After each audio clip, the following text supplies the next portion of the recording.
Welcome to Off the Binge, your ultimate seasonal anime podcast. Each week, we deliver top recommendations, hot takes, and in-depth reviews of the latest episodes from this season's lineup. Join us as we give you your weekly dose of anime coverage. Don't worry, next 30 days are going to be tough, but you know what? December 1st, when you can finally nut, it's going to be the best nut of your life. I promise you guys. Even that first, midnight, bro. Let it out. Like, what's the point of holding it in? Don't hold it in. You release it, bro. You're just trying to reach enlightenment. That's all. Welcome, viewers and listeners, to our Off the Binge podcast, where we always shoot for the stars and aim for the moon. With the toughest holiday for us Cooners, we'll test our merit with the releasing ecchi animes this week. And so on, this podcast finally stole my infamous title, potentially.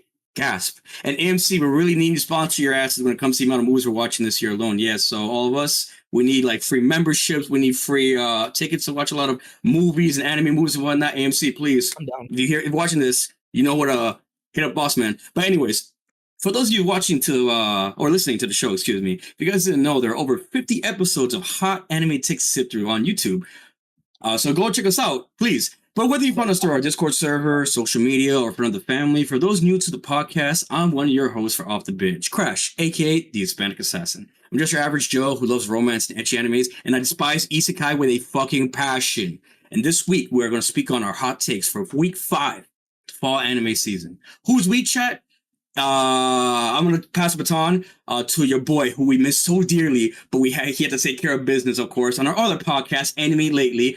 Please also give a watch onto that other podcast where Boss Man was speaking on business with a very, very famous actor. We're gonna speak on that a little bit, but please, guys, give a warm round of applause to our Boss Man, lover of long Isekai titles, Legend D Vash.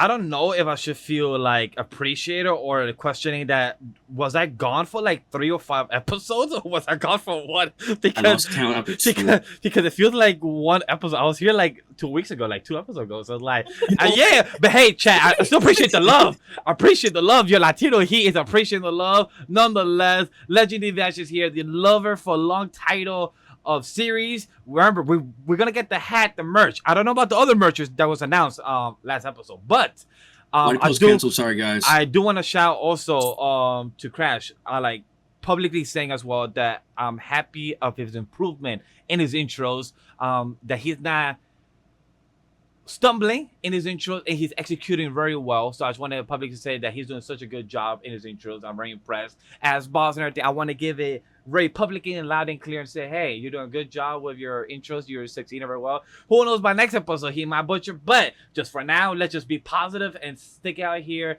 like you should always be watching Isekai and Fantasy, because I know he's a big love for those. But let's pass it to the other person that could share that title with me as well, that loves, and I'm really curious to see and talk to him about later during our seasonal spotlight, how's level 99,000 whatever long title name of the series is, because I still haven't watched this episode 1, so I can't wait to ask and find out if you're still even watching that yourself. But Mega Grem, how you been? I'm all right, man. Hey, I'm my name's Grem. I'm known as the Man God for some reason.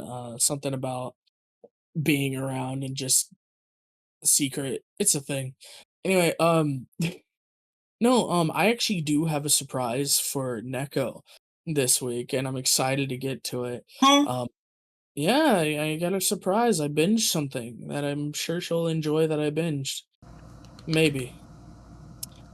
Is it finally Gintama? Oh my god. No, we've already I can say for him. this. I could say this one for now. If you expect him to watch, he's gonna have some perks, some type of benefits need to be added for that. Well, no. We've all me and Neko struck a deal 2 years ago. 2 years ago, we struck a deal. A deer? You sure not deer? A deer. A deer down the road? We struck a deal 2 years ago that if she finished Ace of Diamond, which she did, I would watch Gintama with her. And there it is. And so she has when not is that starting in yet. I mean, bro. Because technically she did finish.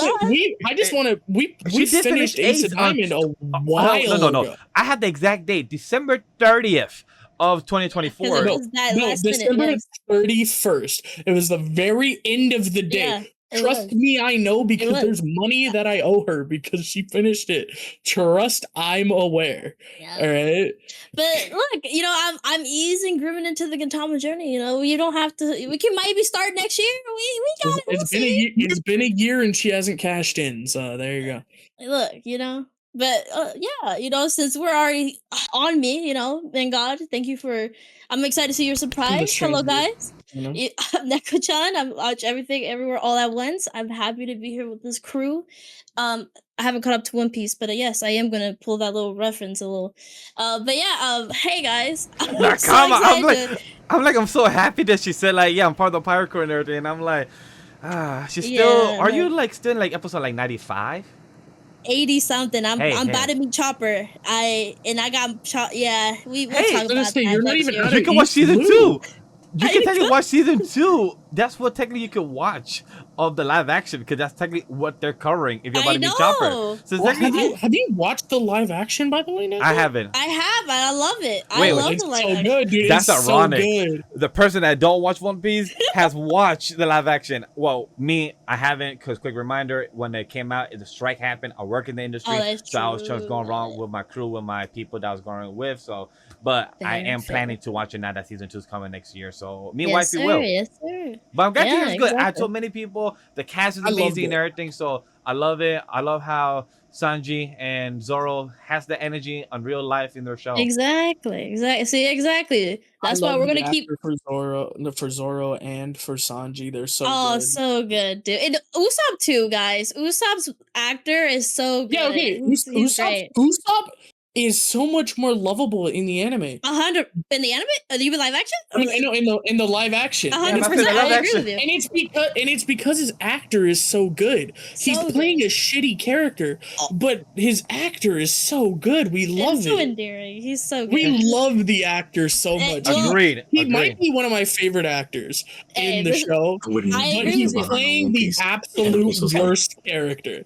So it's like that sucks. We're gonna Hey, make that's why- Crash hey, I'm one day excited. to watch the live action. We are. Well, I would we love are. that. Yeah, It's better than the Avatar live action. But anyways, oh man, since we're here already here, we're gonna segue into our main event. Yeah, because we're skipping over binge chillin'. Sorry, guys. Yes. We're all Oh, to be fair, me and Crash both did binge chillin' stuff, but we're I gonna did talk about it during the spotlight, so don't worry about it. Exactly. Also, so look forward to that. Bossman's binge chillin' is actually on the Anime Lately podcast because him and Watkins started rapping about One Piece all episode for some reason. Like, who cares about that show? Am I right? They were rapping like the One Piece opening. the thing. One They were Piece rapping news, like the One Piece chat. The One Piece news came out. Hey, the breaks, 26 episodes. You guys want to hear 26 conversation? episodes a year, which Yeah. is crazy. Yo, they're I can going catch into up. a season. Pacing's gonna be better. Tempo's gonna be They're gonna be better. seasonal. We also have Is Tempo gonna be better? Did they say they're That's gonna what be they're promoting. an episode? That's what they're promoting. They The said they're gonna Toei be an tweet. episode a chapter, No. which is still pretty bad. No, that's the report. That's the report. What Toei has actually said, word by word, is that tempo and pacing will improve. They never said chapter. That was the report that are giving the theories and speculation. That's why I want to keep correcting people. Not actual confirmation from them has said chapter by chapter. No, they said themselves that pacing and tempo. Okay. Well, all right. Well, I'm excited because that means I can catch up. Hey, the thing that I told my wife that right now on Anilist, right now I can say chat, I have 185 episodes to catch up currently where I'm with wifey. So I told her we have until March 30th of 2026. I know we'll be cut up before Yes, then, sir. but hey, by then I could just be stress free that once we watch it, we could be weekly, like just watching One Piece. I just gotta convince her. Sub, let's go. But that's a different conversation. But Hey, well, all right. like Mega Grem said, go check episode 199. We also promote a couple of stuff coming up for the next 8 weeks. Our topics of our show. Great conversation. Me and Watkins talk about news as well. So go check it out. It's also Stranger Things, episode 201, where it's me, Neko, Drop, and Watkins are talking about season 1 through 4. That's all I got. Yes, sir. I'm excited for that. Hell yeah. So this is your go-to seasonal anime podcast where we dive into the best, the worst, and the hidden gems of each anime season. And we're gonna head into our main event where we're gonna cover. Remember, there are timestamps. So if you're Yeah. not caught up to anything we're talking about, Exactly. you can skip throughout. They will be out there. You can click on them. You can search them. The bar will be all split up like YouTube does now, which is really freaking awesome, by the way. Yes, So skip sir. to whatever section you want to talk about. If you don't want to hear me talk about Umamusume, which I'm about to do, you can skip that. So Additionally, to add on top of that, we're on the audio feed now on all your social media. I mean, all your audio platforms that we are there. So iHeartRadio, Podbean, Audio, Apple. So we're there now every week. So if this episode drops at 10 a.m., we're there at 5 a.m. on Monday. So go check it out every week on time now. So we appreciate every download, support, review that you guys give. All promos are done.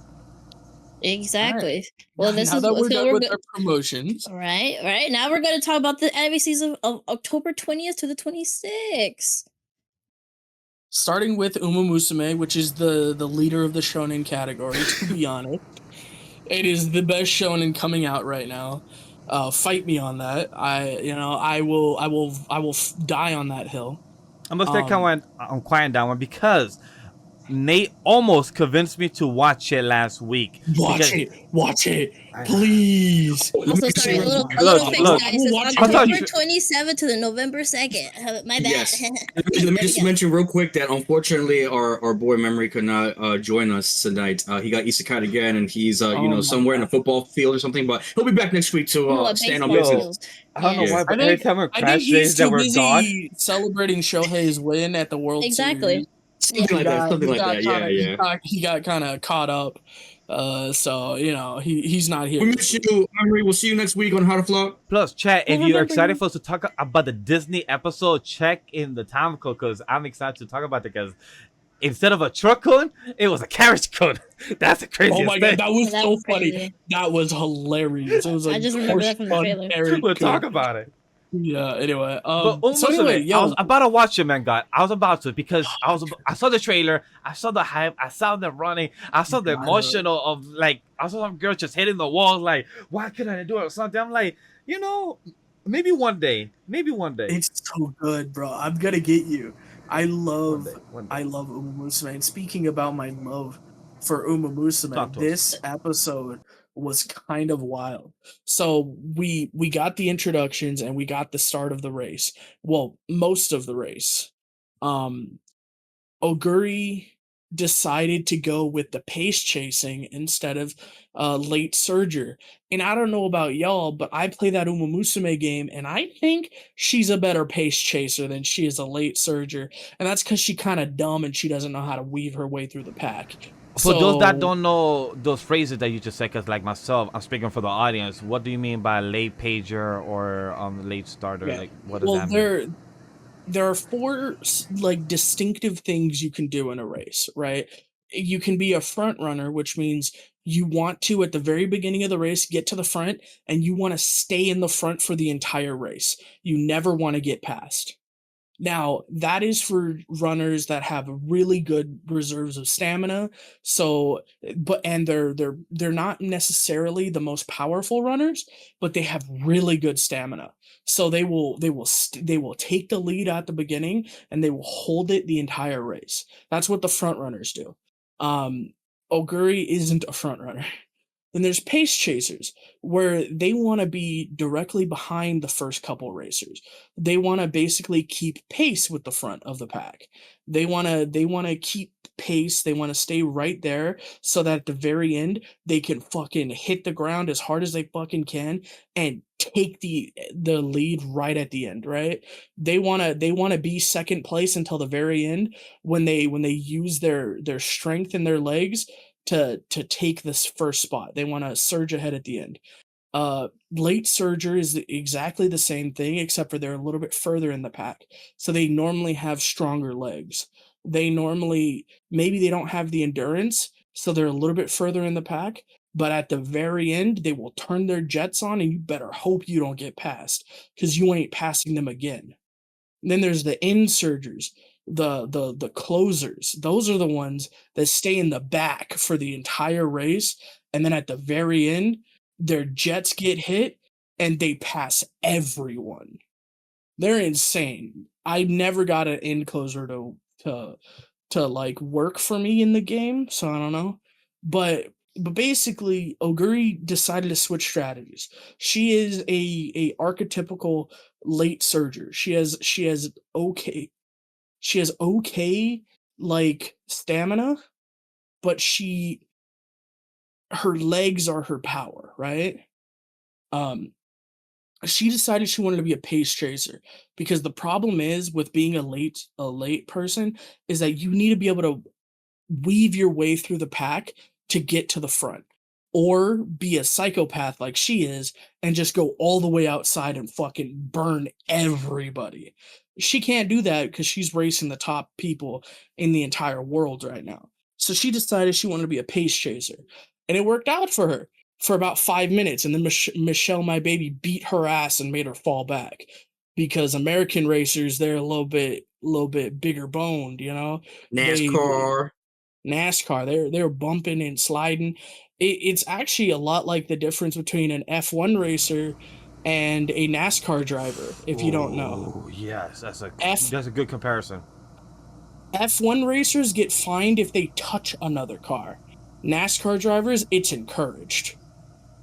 Also, a big shout out to the people that ran the New York City Marathon, because that happened today right here. So like all the running, all the talking just kind of reminds me of that, and just seeing the type of determination and motivation for you to have that type of mental to do that type of running, the speed, all that. I used to be a runner. I don't have it in me at all no more. So I give props to all that. Yeah, but it was a lot of fun. She's getting her ass beat. I really hope she can turn it on at the next episode. But right now, Tamamo Cross is making her surge. White Lightning is coming and beating everybody. And then at the very end, the glass shatters. Stone Cold appears out of fucking nowhere, and we see the Oshinoko eye pop through because what is her name? Something what is it? Obey Your Master in the anime, but her actual name is Pay the Butler. Yes, She's because you told me peeking about through. that. Yes, it's because She's it's because of the license, right? What? yeah, it's because of the licensing. They don't have her the actual license. Oh. So yeah, The horse name is in White the Lightning anime. is what throws me off too, because you said the name So of White her Lightning. name is Tamamo Cross. Oh, Toma Cross. Yeah, because I heard you say White Tamamo Lightning, and Cross. I'm like, Well, that's what like they were known as, right? That's like their epithet, right? The White Lightning. The epithet for example, for Oguri Cross, not for Oguri Cross, for Oguri Cap is the White Beast, or the Ashen Beast, is what she's known as. Interesting type of moniker names for horses like this. This is so cool to hear. Yeah, so cool. But no, we're running through the final stretch, and Tamamo is fucking putting on the fire. She is passing everybody like a bolt of lightning, and then the coolest effect I've seen. I wish Nate were here and he had caught up, because it was the coolest thing. The lightning arced and then stopped, and then it cracked like glass instead of like lightning, and peeking through the hole was the Oshinoko star eye of Pay the Butler, or her name in the anime of Obey Your Master, peeking through the hole because she knows what's happening, and she's gonna come, and I'm afraid of her because the way it's so ominous, because Tamamo is shook. Tamamo is shook right now. So I wonder what she's gonna. Look, next episode we're probably gonna get the end of the race. I'm pretty excited. I'm pretty excited to see if Oguri can push past her limits and come back from the beating she took early in the race. And I'm kind of terrified of what Pay the Butler or Obey Your Master is gonna do here, because she terrifies me right now. So yeah, I'm super excited. This is Battle Shonen at its finest. Probably the best battle scene of the week. And yes, I'm including fucking Gachiakuta, all right? Sorry, it's better shonen. Interesting words. Okay. So yeah. I like the take. Anybody else got with the honorable mention for this segment for shonen? Because I don't got any for shonen related for this weekend, for this episode. Neko, you want to go if you have anything? Yeah, I I mean, get Kamen Rider. I just, all right. what's up? Before you go off, I'm gonna mention One Punch Man for 2 seconds. Ready? One Punch Man. Garo's back with a fucking vengeance, and he punched a motherfucker's head off. That's it. There you go. Yep. It's all 6 you. out of 10 on the anime list, so kind of sad. I don't know if I'm gonna watch season 3 anymore. It's fun. You just yeah, gotta the know next it's week- not gonna be up there, you know. Yeah, next week's the fight, so gonna be interesting to see. But yeah, no, Kamen Rider, we're continuing finding out the girlfriend's a shocker, which has been really fun. We're trying not to have her killed. She brought her goons with her, and we kind of Goonie? defeated their. That's insane. We did defeat their asses because she underestimated how delulu these people have been, or maybe not delulu. Maybe they were fated to actually be this OP to be able to take out these shockers. It was really fun to see. She was just like, "Excuse me." She just it's insane how the punches feel so hard, and honestly, it feels like it hurts a lot since this guy fought a bear and like made the bear cry and leave. So imagine hitting human. Well, they're not even humans, but still like these monsters like this, and it's insane. A monster came up. They're excited. They're like, "Oh my god, it's a fucking monster!" And of course, they were trying to fight it, but oops, no, this monster is actually not something to be dealt with. He's actually he's very strong. So maybe even with your guys's OP little not powers, but honestly, their muscles. Nah, y'all can't defeat this monster. This monster is too much. But of course, the power of love between one of our boys and his girlfriend kind of almost defeated it.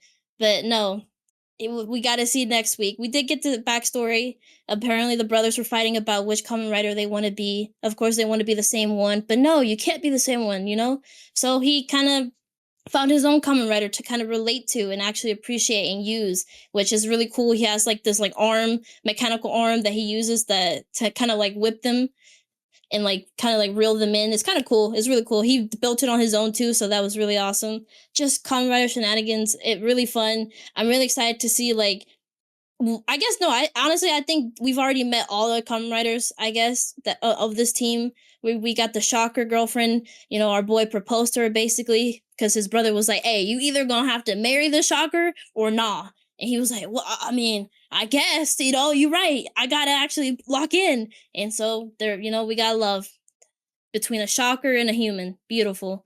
And yeah, I'm excited for next week. We're gonna continue this fight. I honestly don't think they can defeat it, because it's just really strong and really scary. But maybe they'll find a way. It's just, But yeah, Kamen Rider is just fun every week. It's just so stupid fun just because of how the fight scenes go. And I just love the comedy between it because they're adults. They're stupid adults that are actually like beating the asses of like these aliens and monsters. It's so fun because they were so delulu of loving these Kamen Riders. And it's just crazy fun. If you don't watch this, it's just so much fun. I don't know. It's the good dopamine you need every week, man. I'm glad you're enjoying it. Look, I think I've said on the show, Kamen Rider's not my thing. I don't think it will be. Yes. It's a cool concept, cool show. I know of it.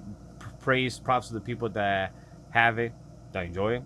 Just not my thing. But I'm glad to hear it's good. Like from what you're telling me, sounds like a good show. Honestly, it's just I don't think I'm gonna tune in and be like looking forward to it. Like Nate told us, like right now he's not feeling anything right now for this fall season. Like me right now, Kamen Rider has never been my thing where I will ever look forward to it. But I'm glad that Fair you're good enough. into Fair it. enough. It's I would say one of the dark seasons of like anime of the season for sure. It's so much fun. I was just gonna say, what's up? the only thing about the show is that no ecchi scenes. At least from what I saw on Twitter, I was like looking around, like, okay, anything from last episode, from last week, and unfortunately, it was just black backstory and lore. And I was like, man, let me know when it get back to the good parts, and maybe it might convince me. I mean, every episode is just them like their titties juggling because it's just they both have big ass titties that I don't know how they're not hurting by like I don't even understand. I'm like, girl, I would be like on the floor dying if my titties were fumbling like that fast. I'm like, nah. The crazy physics. Uh. I've seen the clips. online. Yeah, Oh, yeah. you don't even know. If you can convince me how to flop, maybe I would. Because I already, again, we'll talk about it later during, these segments chat. But I've been doing a whole lot of homework. I've been catching up on a lot more other anime than last week as well. So I have a lot more to contribute as opposed to last week. But your boy been on it. Let's see, maybe one more to the list. Neko, stay tuned next week and find out. But I'm intrigued to say the least. I haven't not said it was bad, but I need that little push. I need that little like, come on, what's gonna take to watch it? So maybe I'll be convinced next week. Alrighty. But for me, I was gonna say just for my honorable mentions, Tougen Anki, episode 16. We got just a little bit of the plot's developing pretty much with with the kidnapping with the girl. I'm sorry, the hostage. We got Shishiki and we got Jin there. They're going to the hospital, try to save the girl. We see that Shishiki got his. They successfully saved everybody. I Heat proof. He is heat proof.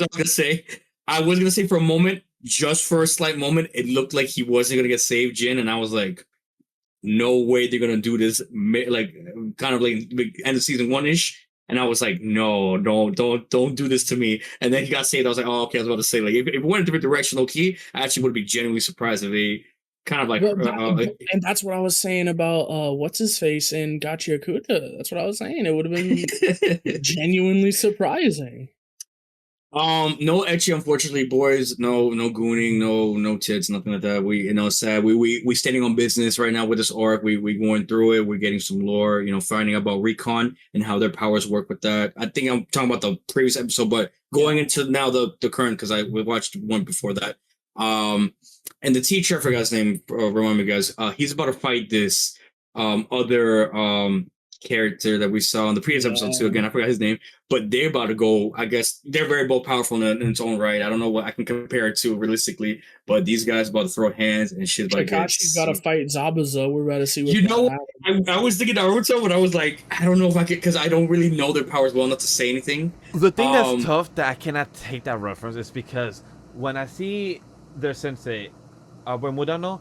He's Kakashi. He's Kakashi. I do agree with Kakashi. I do agree with the Kakashi. It's just that I don't see him as a sensei because I feel like he's almost in the same age group, like range. Like yes, they're all 13, but he's like 18. Kakashi like in his 20s? Yes, like but Kakashi's also really young. Yes, but he's in his like 20s. I would say 23, 24, at least around then. But Murano, it doesn't say his age here.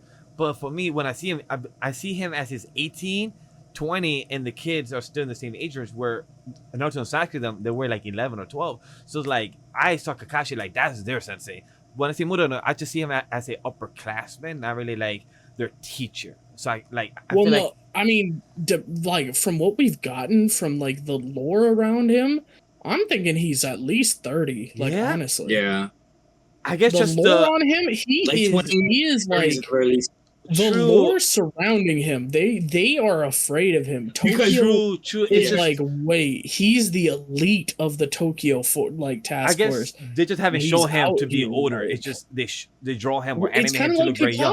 Right? It's kind of like Kakashi. Like he was in the. Well, I thought they said he was the youngest. Like he was like I'm the youngest to like rank up that high. Yeah, that's so true. He was the youngest teacher. Usually when they say that, it's like around 18 to 20 sometimes. Well, and that's the exact same for Kakashi. He was that young too. So yeah, that's a good analogy. I would give it that. I think the credit based off there. I'll give the full 100% credit. I was getting Gojo, but I was like, I haven't finished JJK, so I don't even want to go there and its own right. I think Naruto is a perfect analogy for that, realistically. But yeah, we're gonna see this fight between him and this other guy. So I'm looking forward to the fight. But then now we got that phone call too. That they need help from the cops, and I was like, oh, the plot twist. Because again, when he sits there and goes, wait a second. I see my target. Right? It's like Reaper and Overwatch. I got you in my sights. My boy right now going through it. So yeah, the plot's developing realistically. No gooning, unfortunately. We're sending on business. This was a little more of a weaker episode, but I feel like I wouldn't say weaker because I did low-key had a moment. Some of the screen caps. Yeah. That screen cap of him tearing the face off, like he's like, I'm inside of you. I'm like, what are you? I want to talk about that. I was like, what the fuck am I watching? And then I was like, you know what? let me get at Grem and let me keep watching. And I stayed quiet, and I was like, damn, you know what? It was such a good screen cap. Yeah, it was such a good screen. Speaking of a good screen cap, it should be on the little TV down there. In the for the cover page. So it was really good. It's a really good picture. It's a really good screen cap. I'm just Cover saying. page. In fact, a little bit behind the scenes, we got the thumbnail done, and I said, "Nah, redo that shit. I made sure it was there. Don't worry."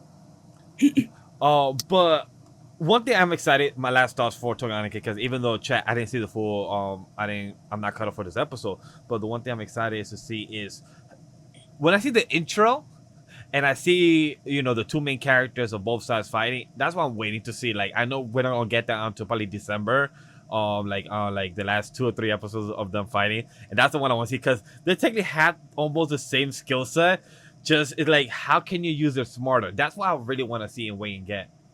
Fucking Gremlin's saying this analogy with Naruto, and I just remember like the first half of this season, I was talking shit about like this is bootlegging Naruto, and now I'm just seeing Naruto and Sasuke as kids, and now I can't unsee it anymore. So Wait, take that as you will. But Chat. Naruto and Sasuke don't have the same attributes though, or just comparing like both MCs in their own way. Both MCs with both Naruto and Sasuke, like they have some kind of chakra in them. It's just different powers, I guess, and that's if you want to really argue that one's bacteria, the other one's blood.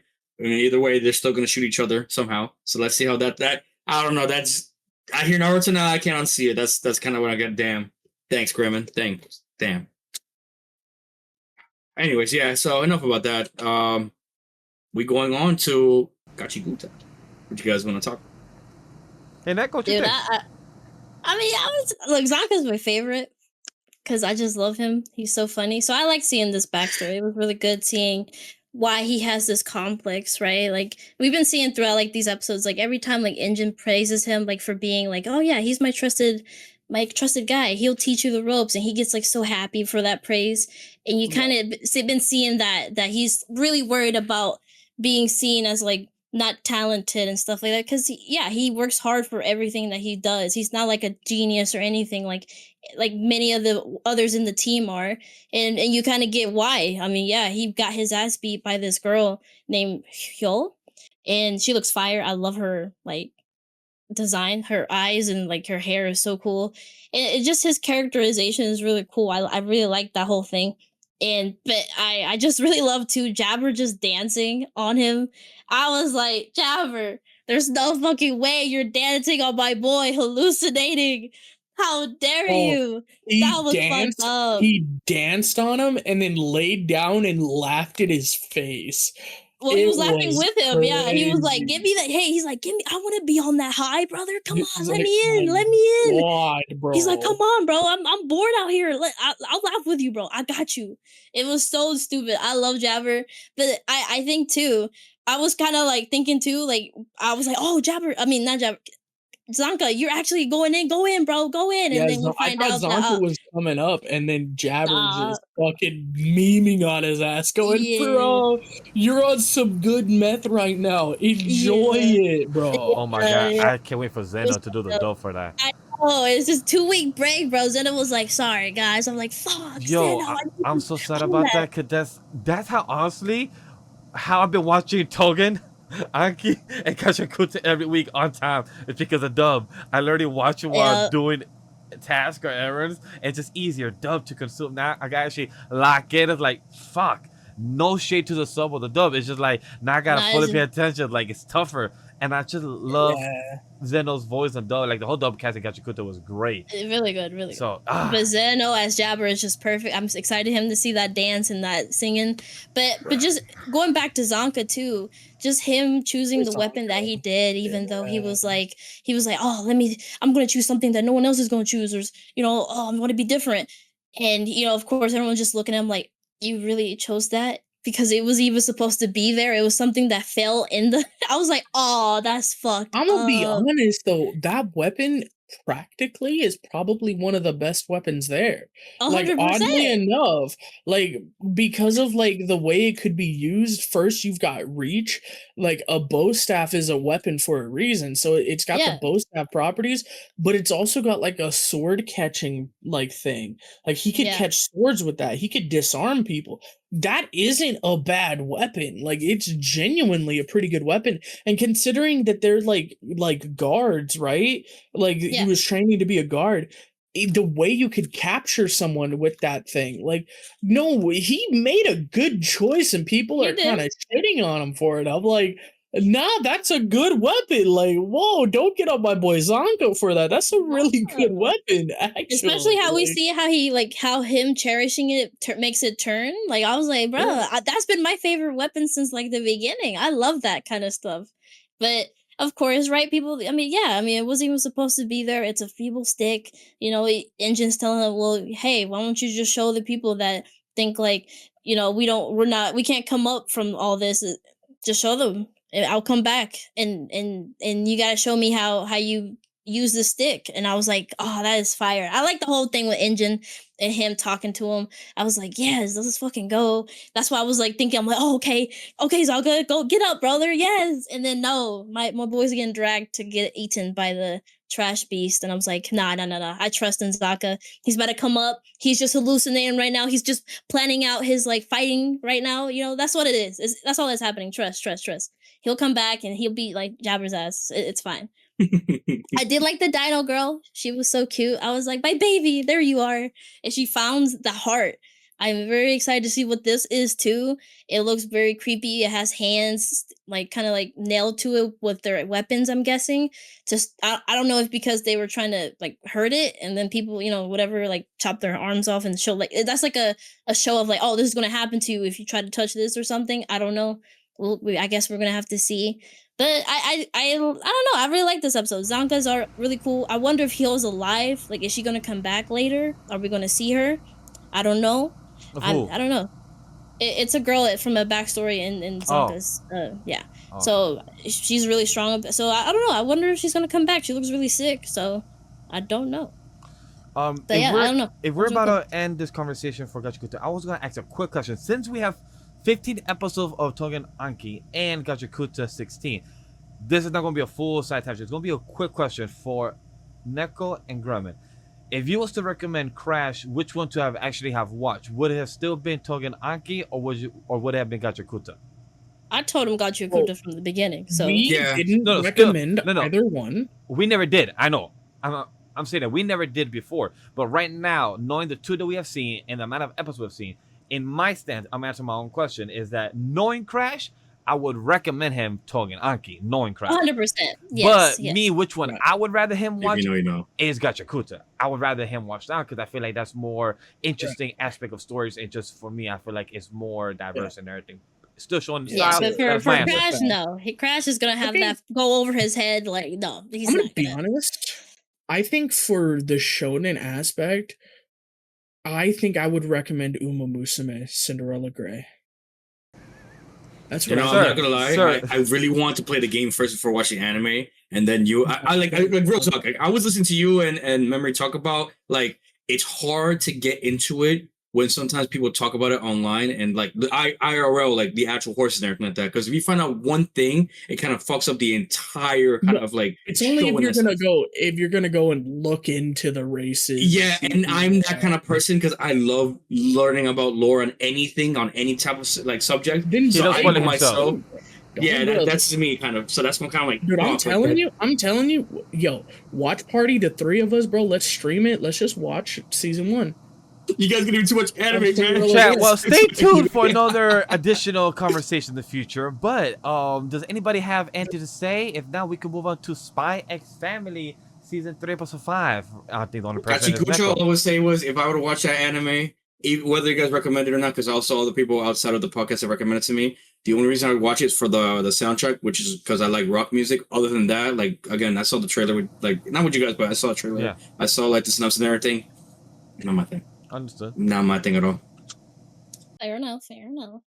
But yeah, Spy X Family. Yes, we got to finally meet the lady that was typing up last week. We finally get to meet Damien's mommy. Oh my god. Does she mom milkers? Yeah. Is she bad? Is she baddie? Is she milk? She's a baddie, but yes, finally she gets to be Yor gets to meet Damien's mom, which is really fun. She kind of basically fell in love in first sight with Yor because she saved her life. She was about to fall from a staircase, and you know, she helped her out. And if she wanted to invite her to a volleyball match for the society, you know how ladies back in the day used to kind of, you know, form a little community together. And yeah, Very they got to play demure of volleyball. you. Very demure, yes. And they're playing Wait a minute. volleyball. I think I What's read up? this. Wait, they still haven't done the tennis match? No, that's Wade. That's Wade. That was That's Wade. That's Yeah, that's season Wade. 2. Oh, then never mind. Yeah, that then was never season mind. Yeah, that was season Then 2. This Yeah, is before yeah, the yeah, movie. yeah. But no, this is a volleyball match, and you know, you're being, because she's been in her head about being normal. She's like, "Oh, man, am I doing good being a mother and a wife? Like, She's still what on is that? normal?" Yeah, I mean, of course, bro. She's still, bro. You think she's gonna get over her assassin like tendencies? No, Bro, a parent's no. always gonna be like that, no matter what. And parent, yeah, it's just a parent thing. Of course, she's like looking at Anya. She's like, I'm teaching her bad things. You know, she punched Damien, and she sometimes gets like these, like, you know, of course, bad little tendencies. So it's like, yeah, she's in her head about it, of course. So yeah, meeting Damien's mom was really good for her. I really love that moment. This was like one of my favorite moments of the manga, and meeting his mom, the Damien's mom, The mother. because Yor needed this. Yor needs a friend group. She needs someone to lean on, because yeah, she's overthinking and stuff like that, and she's like, oh, I don't know what is normal. I don't know how to deal with Anya sometimes and teach her right, and even be a good wife for Lloyd. And you know, Damien's mom's there to introduce her to another her friend group, and even tells her like, hey, it's okay. You don't have to overthink what people would think about you. You know, you can have fun. And that was really sweet. You know, they get to have fun playing volleyball. They lost. They brought her there to win, really. And they lost, but they had fun. And Damien's mom was like, yeah, no, it's okay. I just brought you on to have fun. I usually don't trust people. And so basically, this is a good way for Yor to get in with Damien's mom. She doesn't know, but Lloyd's going to be like, yes, bring me the cheese, May. But it was good. We got to, the mom got to see that, oh, you're Anya's mother? Oh, the one that punched my son? Wow, that's crazy. No wonder. Wow. And then of course yours like, oh, I'm so sorry. And Damien's mom is like, oh, don't worry about it. It's just silly kid thing. And she's like, oh, I'm sorry. What can I do? She's like, no, deadass, don't worry about it. You get a little scary little ominous little thing about her. You're like, what's going on with mom? Mom, you good? Not that deep. She definitely has this like mystery, like orator, you know, even asking later about, yeah, just a little, you know, if she asks about Anya, she's like, well, I'm happy they're getting along. And you kind of like question what's her relationship with Damien, the family. And yeah, just a good episode introducing that. And of course, Anya, and after York gets home and tells Lloyd about it, she's like, well, I met this person. And Lloyd's like, wait, you didn't know that she's an important person? And she's like, oh, no, I didn't know. I just wanted to ask if I can join their society and everything. And she was like, yeah, that's fine. Go ahead, girl. And yeah, so now she has a good friend group to be with, and maybe be useful too to get information for Lloyd, since now he has Anya with Damien and now Yor with his mom. So ooh, and Anya's worried about her plan being like kind of taken over. She's like, wait, no, I'm trying to be friends with Damien first, so the plan can go well. You can't take this over, mom. No. So she's trying to do her best now. She's like, all right, so me and mom are in a race to see who can be friends with either family. Bet. She's like, okay, I got this. I'm gonna lock in and actually try to be Damien's friend. And I'm like, girl, there's no way. Girl, No. don't worry about that. No, but I love that because I could imagine any type of neurodivergent or any person that could relate, where you're having a inner race with somebody that they don't even know they're having a race with, and you're just doing a whole competition within yourself, and nobody else knows except yourself. And I'm sure many people have done it, because I could say I'm one of them. I've done mental competition within myself, within the GPS, within my wife, without people knowing. I'm just doing a mental competition, and I love that. Like, and it's just showing the whole type of mental crazy type of race or not, or Rivalry. having your own thing. And I love it. Yeah, literally, because Lloyd is like thinking in his head while she's reading it, right? He's like, oh, well, you know, this is a shortcut then, since Anya and Damien like get along, but like you're not like that. And she's like, wait, what? Wait, don't leave. No, wait. He's like, wait, my plan's planned. No. So she tries to hurry and try to find ways to like be Damien's friend, but of course she sleeps because she's just Anya. Anya doesn't lock in. So yeah, Lloyd now has options. Milady You does can not- either get info from with Damien's mom or get info from with Galaki. Anya and David. So yeah, it's gonna be really fun. And next week is gonna be another one of my favorite moments. It's gonna be so much fun. So yeah, it's just classic Spy Family. You know, Hey. fun with heartwarming moments because Yor needed this. I think realistically, this is a good story beat for in the future because yeah, she needs a friend group. Of course, we ladies like to be cheese mosas, and you know, especially as a parent, you know, they can really like give like each other information, right? She's like worried about like how can I raise a kid and deal with a husband that isn't usually like mine, and the mothers are telling her, oh, we all don't even know, and this is our own kids. Don't worry, girl, we got you. We're in the same So, boat. yeah, We're clueless as exactly. hell. Exactly. So it's really good. I really am happy for yours. So I'm excited to see more in the future about that. So yeah. I love to hear that for Specs Family. Nice. Even though I don't know shit about what's going on, because I thought we see volleyball. I'm like, yo, yes to the tennis when you're and no. And this the had other to Asian happen. lady? Yeah, like that had to Yeah. happen. Cool. Nope, we're in a whole different art. That's 2 seasons ago. Me go. I'm like, oh Yeah, shit. yeah. Never mind. I'm gonna stay quiet in my corner. Done. But all right, I guess we're gonna head into our drama. Yep. We're gonna skip My Hero for this week. We'll get back into it on week Yes. 7. So don't worry, guys. We are missing Pete, but don't worry, we will speak about it very soon.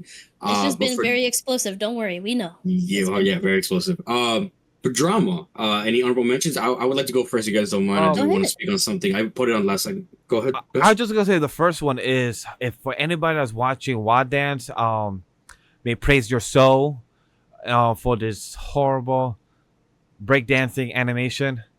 I'm telling That you guys don't want to fucking looks listen to me. I like, told you guys, mid. it looks like fucking X-arm animation. It looks horrendous. Girl looks like she's doing like the pop and the lock. I don't know. It's Dog just- water. this is You guys dog want to water. listen to me? Please, I'm so Deco, if sorry. you're gonna give any type of defense, go right now. Here's your chance. Court is in order. Oh God, here we go. I mean, the only thing I can say is that Wanda's just cute, man. I can't help it. I got to see her doing her little. It's copium little- right now, girl. Stop you know, playing with us. I'm Copium. gonna be honest. Look, Look, man. the b-boying was pretty good. We got some of the b-boy dancing, which was Yeah. nice. Yeah, but the three on the Uh, wall. It was wonky. Yes, it was. It was a Mid little as bit hell. It wonky, was but at wonky. least they're dancing. It's dancing now. You can't complain that it's not dancing. It just don't The look. animation doesn't look great. It's but not dancing, but you know. no, it is dancing. okay. No, they are dancing now. You can't say they're not. They're dancing. are. Yes. The Yeah. but animation is just not great. It's just I don't see that facial expression where I need that like, oh yeah, I'm getting with you, girl. I got you. Hey. Look, hey. all I'm saying is this isn't enjoyable as much as it is painful at times to watch. It is an enjoyable watch. That's all I'm gonna say. I'm not trying to defend this show. I'm just saying it is enjoyable at the very least, is all. Yeah, can't like believe you guys- basically without the like if you don't honestly like yes, you can pay attention to the dancing, but the plot is good. Like the plot, the real plot is good. Like it's just besides that, it's just not as like There's a walk in, I guess. plot. Yeah, there's a plot. Yes, there's a Yes. stuttering Oh, man that he's God. trying to get his. He's You trying know, to he's trying to put his dick inside of Wanda. hey yo, Hey, What? yo, We're ma'am, gonna- ma'am. Hold on. Alright, We have we're kids gonna watching. move. Now we're talking Alright, business, Crash, guys. Crash, what do you want to talk about, buddy? And Talk about your drama. monster. Yeah. So again, I was behind Yeah, last week yeah. about. A minute and a half. Go. No. This is gonna be very quick. I kind of forgot how great this anime was. This is one of my 2 episodes of the week. This one first. If we're talking specifically about the episode that came out right now, Miko. I just want to give a quick shout out to the VA for Eyes. For those who do not know, the voice actress who does Miko's voice, she undergoes surgery, or she had. I'm sorry, not surgery. She had PTSD. And she was actually taking some time off from doing a lot of voice acting for a little bit. She came back into the fray, came back a lot more stronger. And now she's doing a lot more better job. She also did a little collab with Connor. If you know, you know. So that was actually pretty cool to see. You rarely ever see VAs actually go and do a lot of stuff outside of like their jobs or whatnot. So that was really cool to see. I believe they did something for like a little Halloween team, like clean up a park and talk a lot. I didn't see a lot of the video, but shout out to Connor and her. But for the episode in question, I wrote notes here too. I'm talking about on top of my head. So this anime is what the Summer Hikaru Died should have been reversed, honestly. Because despite the soundtrack being a fucking banger every time, the piano, the ambiance, I just love it. I've just been literally in my headphones just listening to it nonstop. Has been just phenomenal. But not just the music itself, but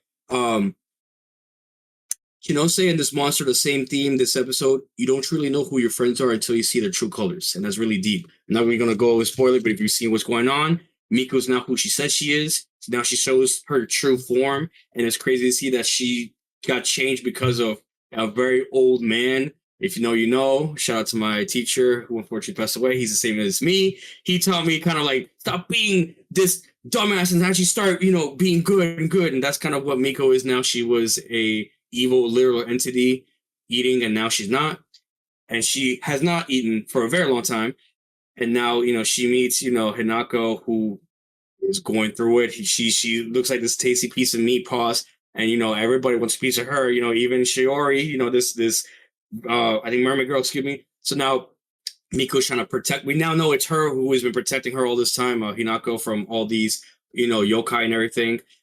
And I don't know, just her in her fox form, her just trying not to get hungry from watching her bleed and everything like that, like just not trying to go back into your actual instinct, into your actual like beast mode was kind of really cool for me. You're just trying to change into being a better person because you just think that's the best for you. You don't want to be that toxic, evil entity that people see, or that's what you truly are to be.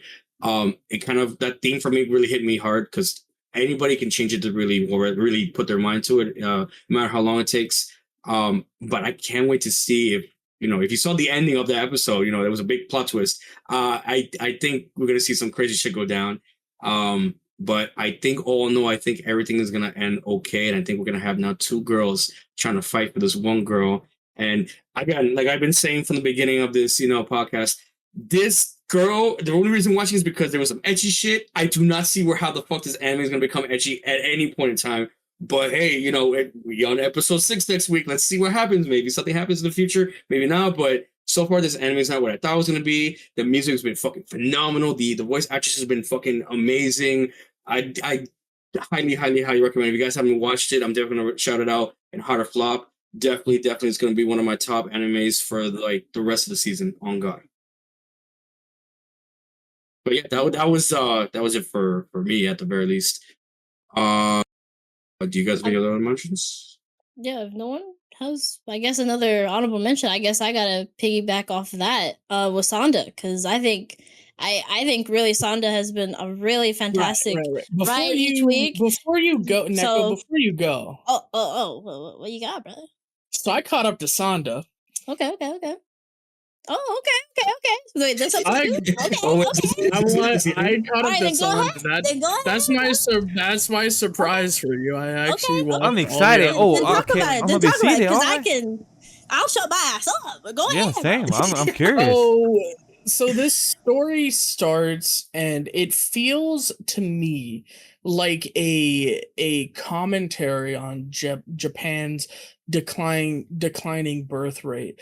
And it's a really horrible way to handle it, where children are basically immune to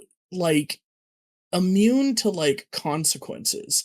These children literally could murder someone and they would not be held accountable, because they are children, and and there are the if you know anything about what's going on in Japan, and has been happening for a really long time, Japan's population is just getting older. There's not enough kids that are being born.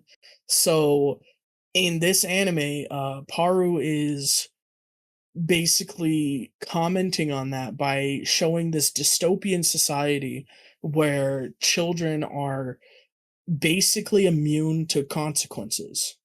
They are, from a very young age, they are put into these arranged marriages where they will be expected to have children, and like their entire life is basically planned out for them. This school that they're attending is a school where they are sheltered from the rest of society and from any consequence.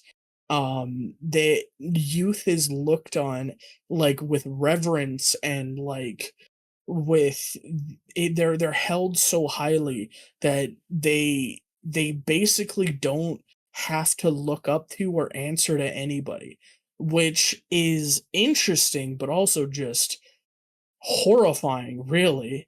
Like, children in that kind of environment can develop either into the best of people or into violent sociopaths, and there is no in between. How did you feel Like, about the introduction about the principal when he first showed how oh, the young his principal face is horrifying. to being 109 years He's- old? Yeah, He's 99, he I think. no, he's 90 something. Oh, sorry. But Yeah, yeah, he's 99. He's 99. Added 10 years. That's okay. He might live that long as well. Honestly, to be honest. and he tore out his heart to put in a pacemaker, essentially, that is keeping him alive, keeping him youthful. It's horrifying. It really is. Like, the whole thing is just like, it's a terrifying concept. It really is. And the way he has to use his cane to like move his facial muscles because of the amount of Botox he has done to make himself look like a young man. It is like, though I know I'm saying it a lot, but it is horrifying. Like like it is disgusting. It is not okay. It really is a problem. But we were introduced, our main character is a 14-year-old boy on the brink of going through puberty himself. And there he is assaulted by his crush, who makes him break his curse. Apparently he's cursed. He is a descendant of Santa, and he is cursed with what is, they call it, the curse of Santa or whatever. So essentially, if he meets certain conditions, he will turn into Santa. The first thing is, I think he picked up an eraser for her, right, which is like showing compassion to children. And then he did something like I don't remember exactly what it was. It was, He was wearing something really red. dumb. No, that there was three things, because he had to show compassion to a child, something else, and then he had to. I think it was or to was pat it them. show compassion? I think. Oh, patted. Yeah, I think it was Yeah, like I don't- patting them or hugging them or like do something that was affectionate to It children. had to be a snowy day. The first snow of the Oh, it had to be the winter. a snowy day. Okay, so he had to Oh. show affection to two different children, which is why he did the two different children, and then he had to show affection or compassion. I don't know. Well, no, what- he had to do a wish, right? She said, "Hey, can you pick?" So, like, basically, Oh, yeah, that's so like that was, yeah, stupid. yeah, Right, it's and like, then hey, yeah. then it snowed, and then he put on red. Well, he didn't put on red. He got stabbed in the fucking chest, Yeah. and Well, technically he did wear red. his shirt Yeah. shirt got turned in red. It got dyed red from his blood, and then he turned into Santa, which is a horrifying thing to happen to a 14-year-old, to randomly age to like a 40-year-old man. Yeah. Like, that is not okay. The dissidence that he must be feeling, like the mental dissonance he has to be feeling with that. Like, he is a child, but he is in the body of now a 50-year-old middle-aged man. It's He does go through it. Like, we hear his inner monologues No, we throughout do, the and last yeah. 6 episodes, because I've only seen Yeah. 5. So the last 5 episodes that I've seen, like, he gives his inner monologue. episode, Even more yeah. in 4 and 5, where he's questioning how does he treat these kids now, because he's questioning, like, wait, I used to have a crush on her, but I cannot see her that way. I So can't see her that so way I really anymore, like yeah. that inner monologue. That's something I wish I got more in the Princess anime, in the Isekai section that we have, because like the inner monologue will always be helpful to know, like, hey, that's the main character. We should hear what's going through the head, how they're acting throughout the scene, because we're following their journey, and we hear that about Sanda, and I'm very happy about that, because like it shows his inner turmoil, like you mentioned, of going from becoming the folklore of Santa Claus back to a 14-year-old. Like that's so Everything interesting. that entails. And that's a lot He's of baggage apparently- because knowing the yeah, powers that come with it, crazy. knowing that episode fucking 4 pissed me off because why would you still talk about your secret identity next to a fucking tree that you don't even look around? I was ranting to Neko during that segment on that episode. I was like, my guy, look at your self-awareness, like your spatial awareness is what I meant. Your spatial awareness. This is a security guard. Eavesdropping. Yeah, right there, right I mean, there. I mean, And the Stranger worst part Things, is- bro. Come on now. They were talking too. he Like does he know was that. talking to them. Like he was agreeing with what they were saying and shit. And they just kept that's going. facts. Yeah, It yeah, was that's crazy. Like, but no, so there's this dissident that's happening in his head, and he has to figure out like what's going on with him. He has a crush on this girl, but the second he turned into Santa, it's completely killed. And it's really a shame because I think she's starting to like him a little bit. And she's starting to feel some type of way about him. She's starting to, in the most recent episodes, she's starting to get a little bit jealous of his fiance. And so like yeah, she's getting a little jealous. And speaking of the most, well, let's go back to his powers. First off, he grows, and it pissed me off when you guys said this because you're not right. You kept saying he grows sleds or sled. No, he grows like fucking skis on his feet.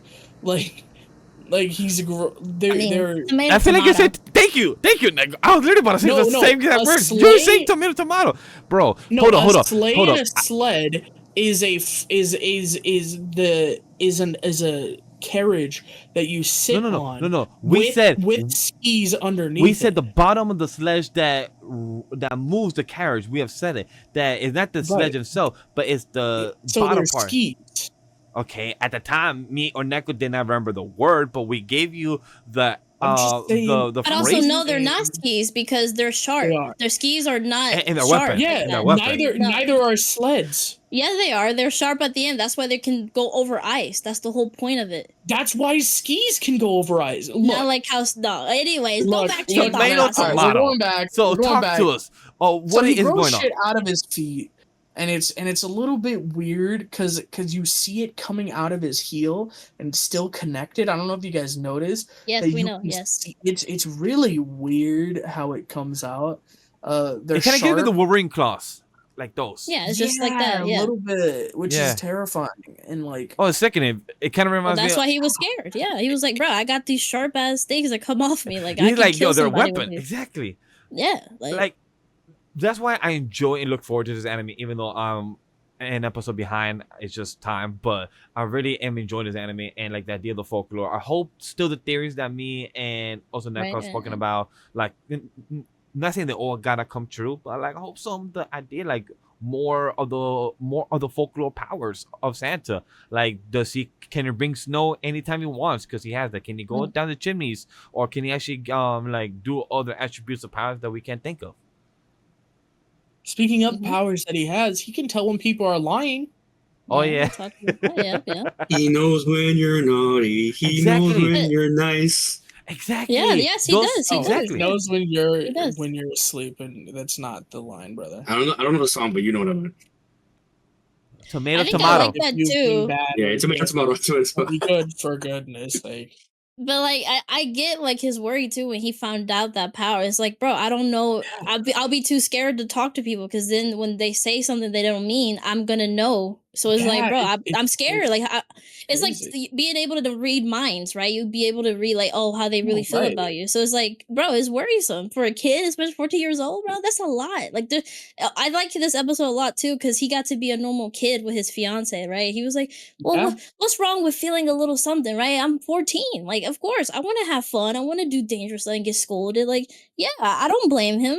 And I'm actually happy like his fiance came up to him and kind of like brought this for him. And it was really cool to see that, even with our girl being a little like, hey, that's A my little bit Santa. He's gonna- manipulative, a little bit weird, but like yeah, I mean, classic fiance stuff. both of the girls. That's the weird part, right? Fuyu, what's her name? It's F something, right? I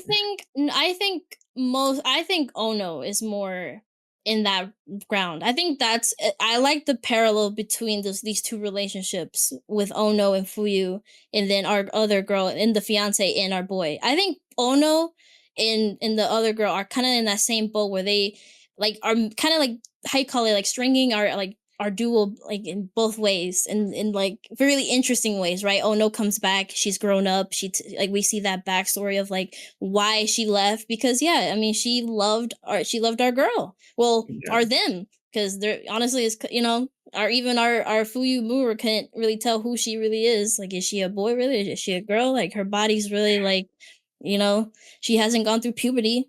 Like, Or- not even touching on the Ono stuff, right? Our main character had to deal with a similar type of thing, right? Yeah. He has his one girl that likes him clearly, and straight up fucking confronted the fiance, and then the fiance who's just trying to be bad, and ends up kind of like, yo, this guy maybe not the worst after all, and we see him start to enjoy himself a little bit. But this has a really kind of shitty like problem with this, in that he can't transform into Santa anymore. Like, is he really just destined to not be able to fall in love? Like, yes, he can't. I would say, well, I don't think that's right. I don't think that's right, because there is a Mrs. Claus. Exactly. So I don't think right now that he can't. But now with he a can't be in kid, love right? with a child. Yes, which that's is the problem. because he's 14. It's Yes, like it's fucked brother. up. It's fucked It up. Like, depends how that's- the folklore will go about this, because I'm not sure if the manga's still going, but we don't even No, know if it's this is going to be. completed. Oh, it's completed.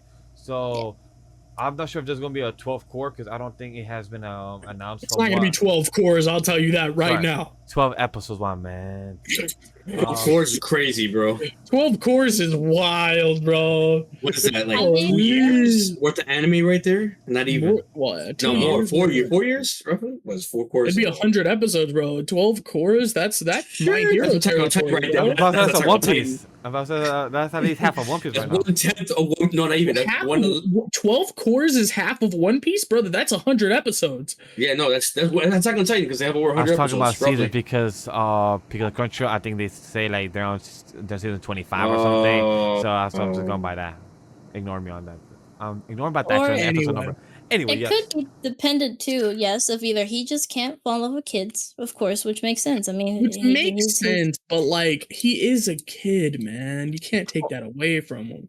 Or yeah, like he's going through puberty, like the teacher was saying. Yes, like he's going through those like now that he has been feeling some things with his fiance, he's just going through Right. those feelings, like Ono did with our girl, and she turned into an adult. Before we're not touching on Ono. Give it a second.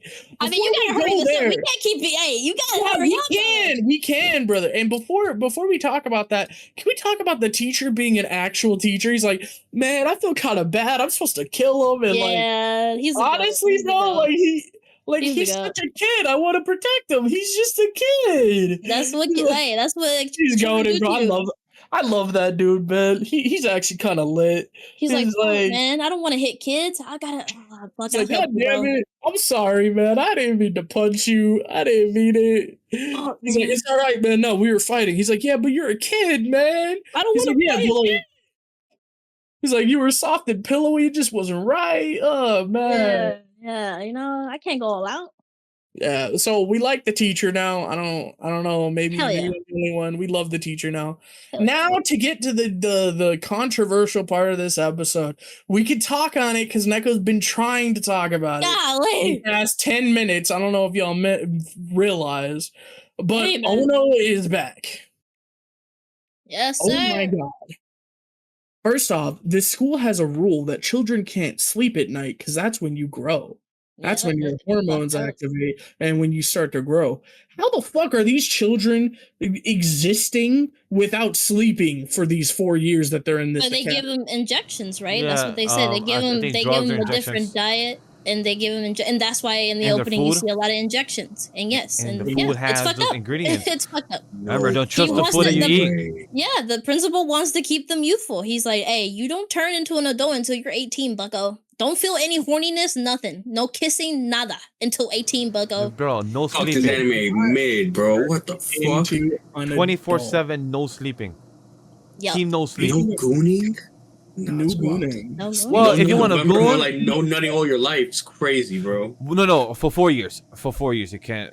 Like after 18, then you That's can 4 no for. years. That's might as well put me to jail, bro. Well, it's, God actually, it's damn. Japanese. It's Japanese high school, so it's 3 years. 3 But years also still their kids uniforms time, too, bro. That's right? Like damn. their uniforms, they keep them unisex, so no one starts feeling anything, you know. So you never. But of course, that isn't gonna stop some kids. Of course, no. Might as well Like, put a chastity belt at that point. Like Jesus. That's Speaking wild. of no sleep, we actually get the lore drop that our girl has been sleeping every night. She just always be sleeping, and hey, people my girl, my she type just of be girl. sleeping, dude. Hey, She- I love sleeping too for you, girl. I get you, girl. But fuck this Dude, school. you know, I am it's like sleeping. staying awake Girl couldn't be taking me. naps. Girl be taking Hey. naps. Yeah, yes, sir. Even at Yeah. work. Yeah, What? half the reason, like, I started calling her a cat because she just takes cat naps, man. And yeah, that's her name, Neko-chan. Ha ha ha. I just call her Cat now. I'm gonna be honest. He does. He's been doing that for a minute. I've gone into a call and I said, "Yo, what's up, Cat?" And everyone's like, "Who are you talking to?" But go watch Sanda. It's enjoyable. Sanda. That's what we're saying. Man, God gave a Yes. good explanation, good rundown. That sounds not good. done good yet. Shut recap. up. We're not done yet. Okay, one more Well, minute give me then. 2 more minutes. 2 more minutes, all right? Because we got to talk about Ono now, all right? All right, go ahead. You can The, talk. the Go only ahead. reason I'm not saying this because I haven't watched this episode, so like I can't chime in. That's why I'm like, It's Then okay. go to the restroom like you want to, all right? You can come back, all right? Anyway, so talking about Ono, yo, so she's been sleeping with Fuyamura. She's been getting in bed with her, looking at her while she's sleeping, being enamored by Yep. the fact that Huh? she is so unisex, that she is so androgynous, and she's been kind of feeling a little doki doki about this. So doki doki that her heart was racing one night and she fell asleep. And when she woke up, she grew 5 sizes, 5 cup sizes. God. Brother, Well, she had a wet dream. Did we not conclude that? She had a wet. no, she grew 5 cup sizes and had a wet dream. Like, girl was working at night. I don't know what happened, all right? She woke up and then she realized, wait a second. Yo, this principal is kind of a fucking weirdo. Also, my body is changing. I've, quote, become an adult. Yep. And so she runs away. And that's why Ono hasn't been here. Yep. She left on her own accord. Of course. Which is I mean, it makes which is sense. which is so terrible It's that very these terrible. that these kids are afraid of growing up. And Santa had a really good, or Santa had a really good line that Fuyamura tries to echo here, Mhm. that growing up isn't scary. It's not bad. There's nothing wrong with growing up. Everybody does it. Yeah, sure. No, I mean, yeah, we've all been there, right? We've all gone through puberty. We all know how it Yeah. is. Yeah. It's a No, pain I in don't the think I've ass. gone there yet. But this society is so contemptible, the way that they try to hold you back from that. And it's really just thickening that she feels so horrible, Guilty. Yeah, so about it. guilty about this, that she ran away. Like, what is this society? What does that mean? Our children are afraid of growing up. Like, that is, I mean, I don't know. Anyway, But- Fonda, I caught up. Neko, go ahead. Good. No, I think, yeah, you said it perfectly. I think that's why they're so mad about like Santa because like returning, because he's hope. He's hope for like a lot of children, and he will like yeah, he can bring them joy and like show them like, yeah, growing up isn't really that bad, and that's why these kids are believing in him. And I'm really excited to see where it goes for sure. This story is definitely darker than you would think when you keep going, and I love it. I really love what Power is doing. Always in her themes, there's always something underlying, even in Beastars and stuff like that. So, hey, we're having a blast. All right, Guys, Yes, guys. Look, I know we're talking about children feeling stuff, but next anime we're gonna speak about, we're gonna feel the exact same way. Maybe, maybe not. Dust Beyond the End of the World. I know you guys. I have a lot to speak about with this because I was way behind, and now I am actually going to bring it back. First off, guys, if you guys like incest for whatever fucking reason, this is the anime for now. Imagine I said that. Imagine I said that. Imagine like, knock me the fuck out of here. Crash what you on about. No, that whole thing with the brother sister shit threw me the fuck off. Catching up with that. I don't know why this. I don't know why there's a common theme. I don't, but hey, what do you? I guess. And to you guys, you specifically, my co-hosts were telling me, you're starting to lose the plot. I think it was even Grem that was saying like getting into like this beginning and then like this kind of trope of like just kind of like I wouldn't say like I wouldn't say filler, but like kind of like losing the plot, I guess is what I'm trying to get at. That's kind of how I feel as well too. It's kind of like it had a great beginning and now slowly starting to become mid. That's kind of what I'm seeing. It had a good episode 0, and then from there it's just been falling off a cliff. Yeah, I that's what I was afraid of.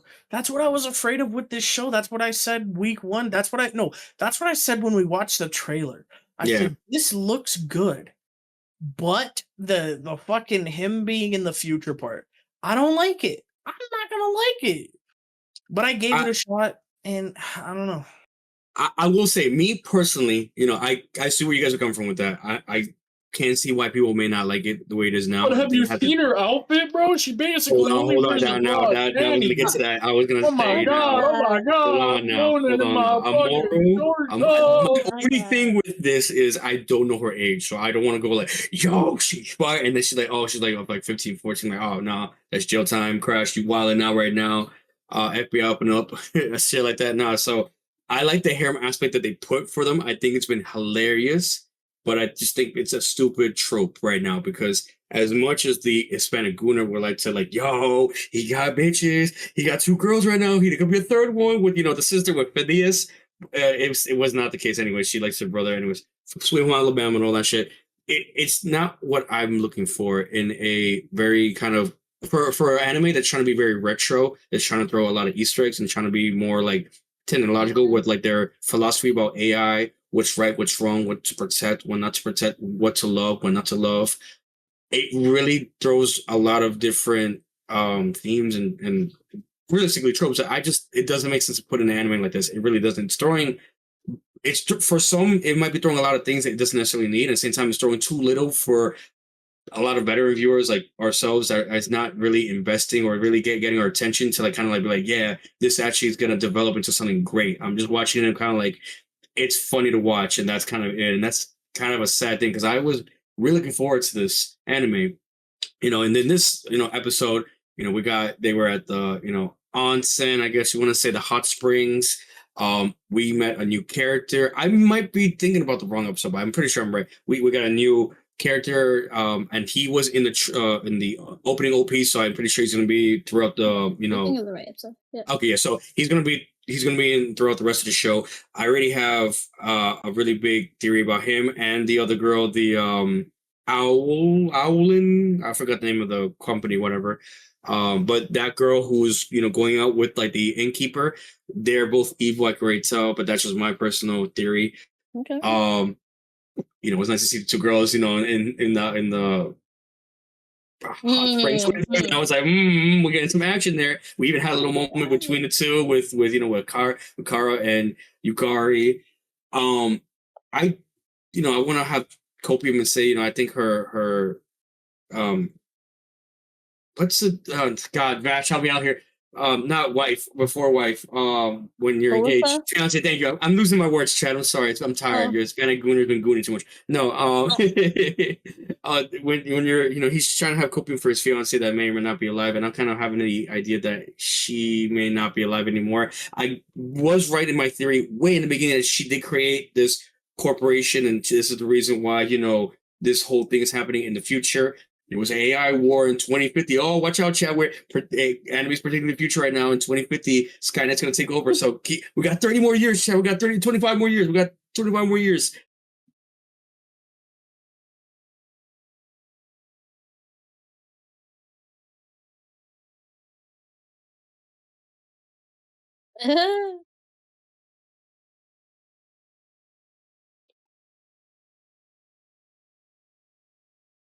Yo, That's crazy. That's crazy. We're gonna be in our 60s probably when Skynet comes up in 2050. That's crazy. No, it's gotta be. Look. I want to be at least 80 or 90 or like dead. All right, like Or at least that's crazy.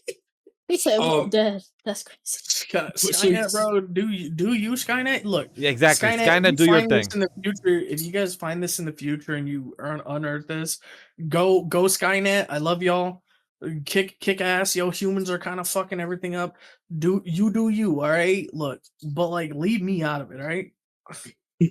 Exactly. So hopefully you guys find this type of data within your interface and knowing that, hey, don't touch us from Anime Studio. We are not touched. Thank you very much.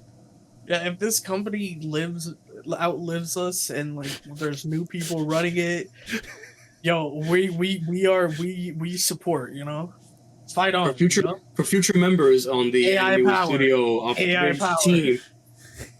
Keep going for Crash. Thank you. Anyways, this anime I know a lot of you guys do not like. I've been even talking about dropping it. I understand your whole take on it.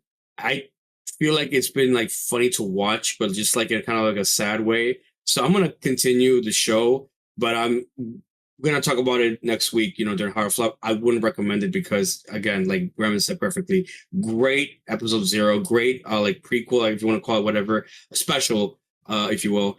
But after that, the execution from the first episode onwards has been just nothing but mid, and that's not I wonder. Cool way to kind of invest someone to watch.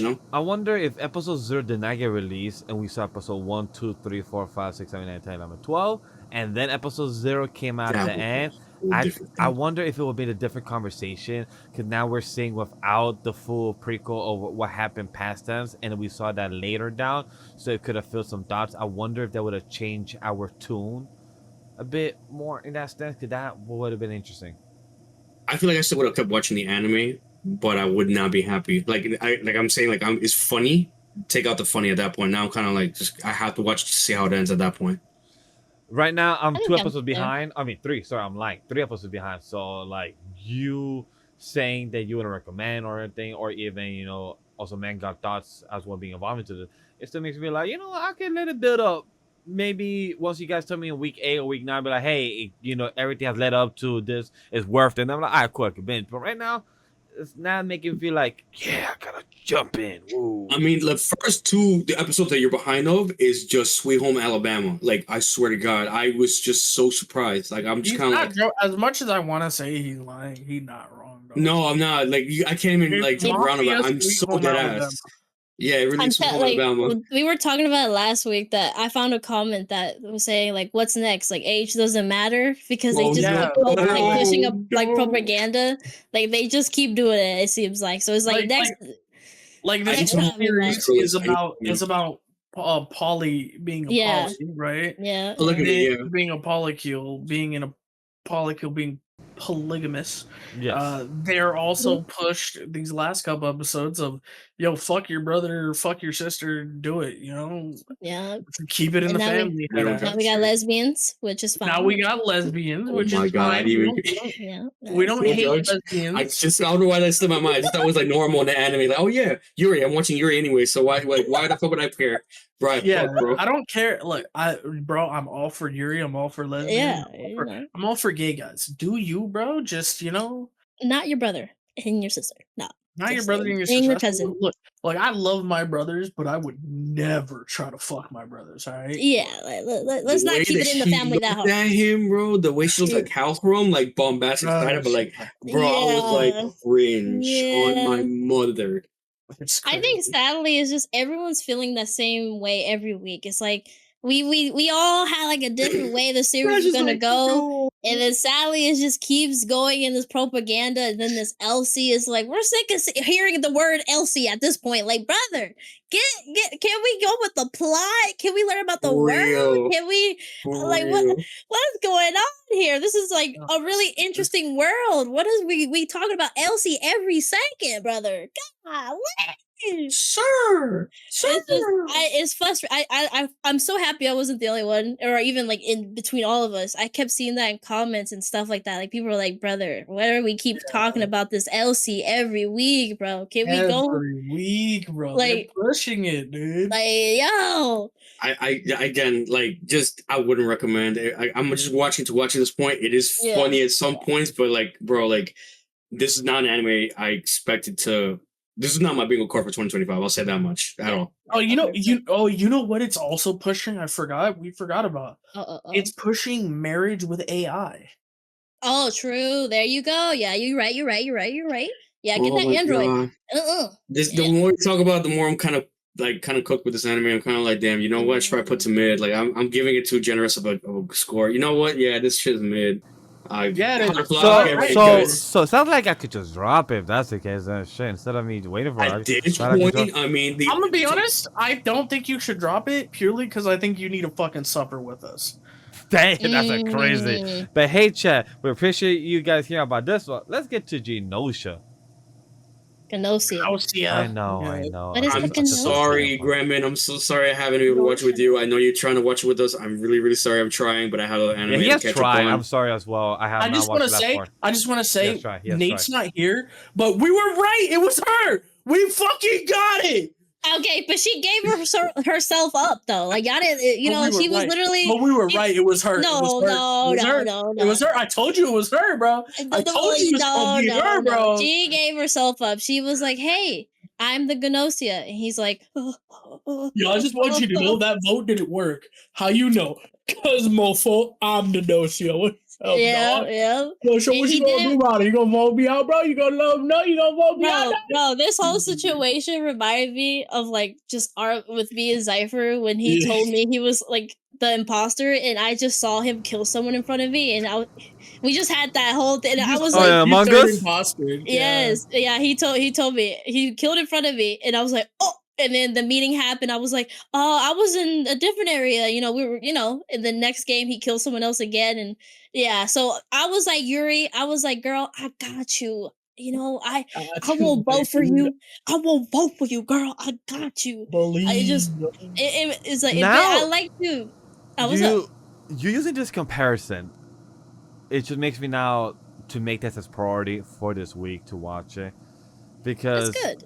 Among Us is like the most of a gaslighting thing to do with your, like within your friends, and just hearing that as an example for the show, like it makes me intrigued to know who's your friend and foe, and like you could trust somebody, but they can you really trust them? How well do you know them? That's where you get to the what ifs, and there's like, could it be if them? No, for sure, especially with the different like timelines, right? We go into. So yeah, literally, like she said, Setsu was like, "Hey, you want to know why I never told you I knew about the loot? I couldn't trust you, but this time I can." You ever thought about why I told you now? It's because I already know who the GNOSIA is, brah. It's me. Yeah. What up? Yeah. But I like that conversation at the end too, where she was like, "No, when you know or feel that it's me, vote for me. Don't give me pity. Don't not vote for me. Actually do it, because you got to complete this knowledge in this like key to actually like stop these loops at some point. So no, don't do what you need to do. Don't pity me. I'll be honest. I don't think he's incentivized to vote out the GNOSIA because it resets the loop right there, bro. Let him get closer to people. Let him learn more, and then loop. Bro, at this point, he should be third in class every time. The only problem is, I agree. The only problem is, we learned that these beings will unattach from you after they're fully fed. And that's what I was gonna ask, right? Like when she said that, and she was like, well, "Yeah, let's do this to stop the loops." I'm like, but not really though, because it just go to a different person. So it's not like y'all stopping the loops, or you just saying you're stopping the dimension for you. Right? But that's what I'm saying. It's like, okay, so that means like, is she just meaning to stop the loops for themselves or overall? Because then I was like, well, that's not going to work if you're trying to stop the loops in general, like for anyone. It also leads me to this horrible question that what if they stop? What if when he finally gets this being full of knowledge and it leaves him, he immediately gets killed by a GNOSIA? Rip, GG, you're out. That too. Like, how are you guaranteed that you like this is gonna be good? Like, I don't know. Like it's This like just right. feels like it was a horrible decision by 100 like Zetsu. right. That's what I was gonna say too. I was like, Setsu, why'd It's you like, give me this damn. shit, bro? I want to die now. Get me out of Yeah. here. It's like I don't have a shot to win this anymore. Like, Yeah, it's like literally. know. No, I feel you. No, I I feel think you. Setsu kind of screwed our boy, really, honestly. Nah, for real. Like, fuck, girl. I see you a little blushing here and there, but like, golly, girl, I don't want to die with you. Yeah, honestly, right? But good episodes. I'm very curious about the Shrine Maiden. She seems like very sketchy. She seems bro. She's Priscilla in this anime, bro. For sure. Yeah. Yeah. She's Yeah. Priscilla.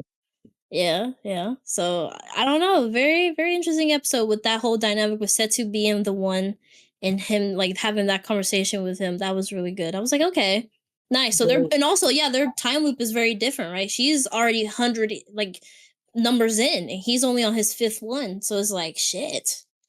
When are you gonna be She's done? hundreds deep. He's 5 deep. So she's like, Yeah. good luck, brother. Like, bro, I can't like, yeah, and yeah, I was thinking that too. I was like, bro, just so that I can just literally die early on and still like fill this like thing up, and that can be donezo in a day. But you Like, can't. That's why you need. But you know what? That's why it is very beneficial that they keep adding in characters. Because if it gets like a full 20 room, I can keep asking them questions like crazy. I could be like, "Yo, what's your favorite burger place?" yeah, I but don't even know. you start asking too much questions. They sit there and go, "Nah, homie, it's you," and they That kill is your ass. true, and Oh, that's fair. Mm-hmm. Yeah. Yeah. So yeah, it's Mhm. very a lot of interesting theories and stuff you can like think about with this like time loops and like everything. It's cool. I like it. And I like the new 2 characters we're getting. You're getting your underboob girl now finally. It Yo, kind of reminds me of Underboob. those games that used to also do. Remember that game that you do like for icebreakers type of thing, like.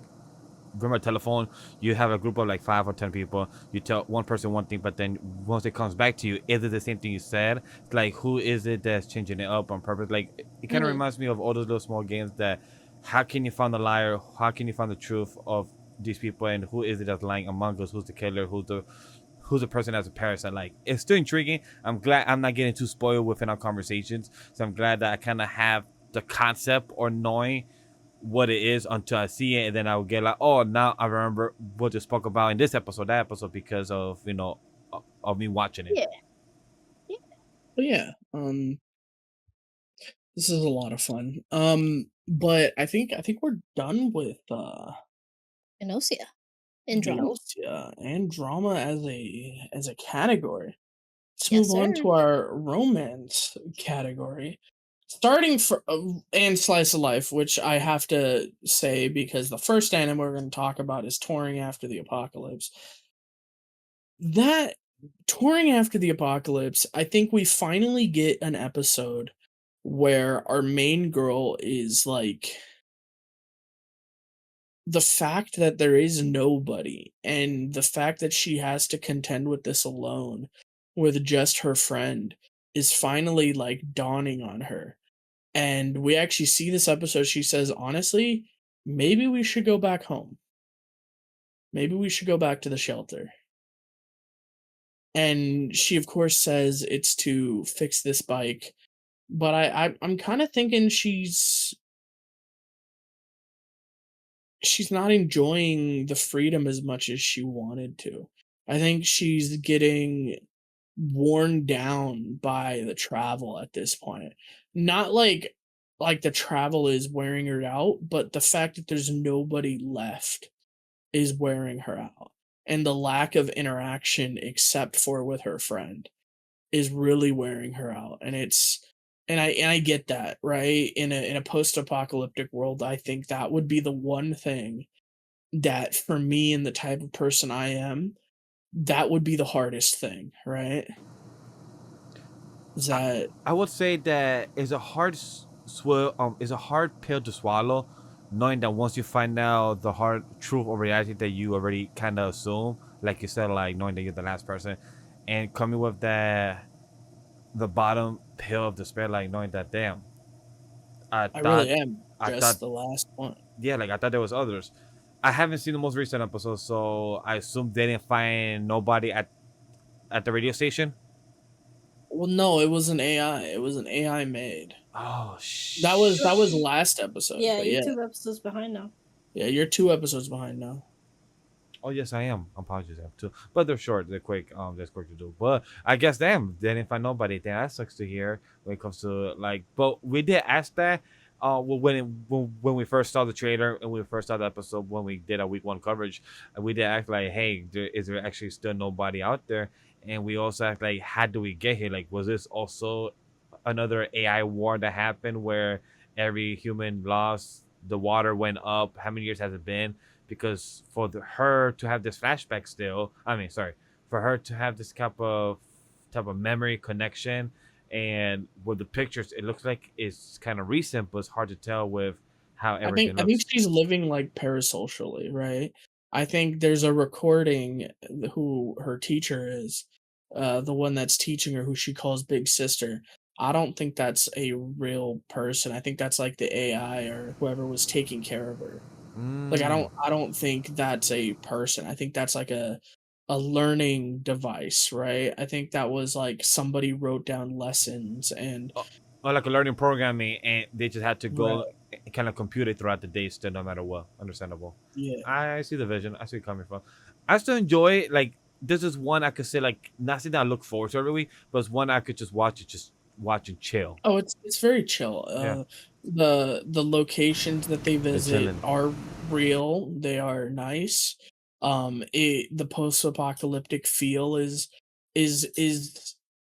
a lot. It feels a lot like Apocalypse Hotel, in that they could probably do an entire episode with no dialogue and it would be an enjoyable episode because the landscapes are so good looking, the characters are pretty expressive, they bounce off each other pretty well, and I'm sure that like they could do a silent episode with just the nature noises and them driving and them looking around, and I think it would be a really enjoyable episode.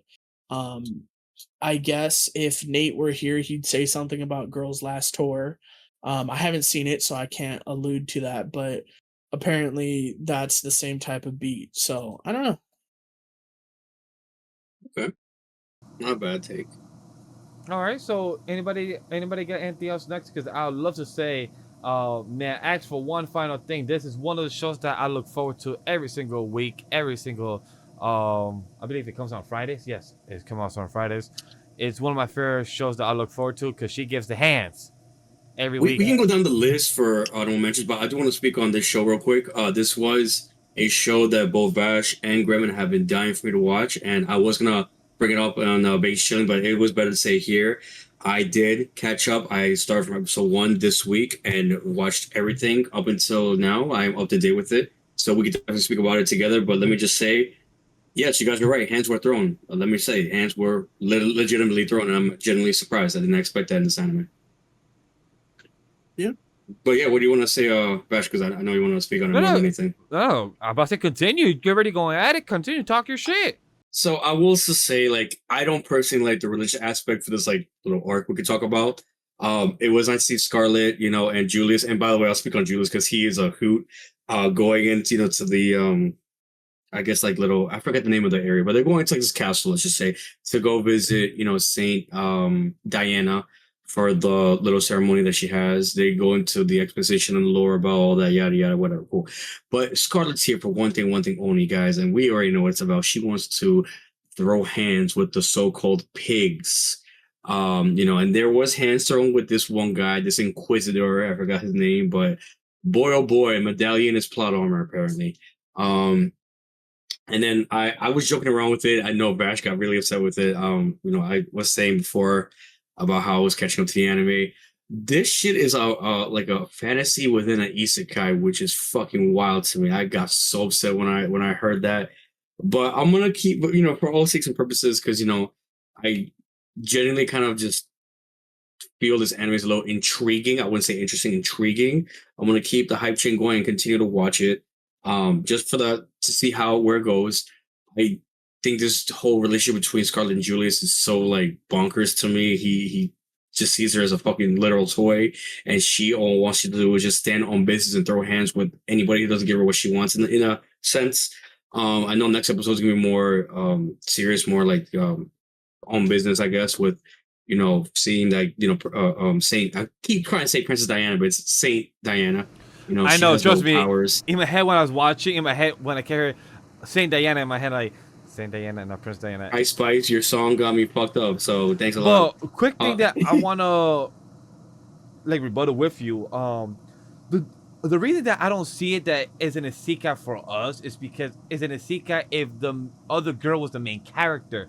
In her perspective, in her story, it's an isekai story that we are of what we're being told. But from the main character that we're following, Scarlet, it's still a fantasy world, but in a medieval type of times.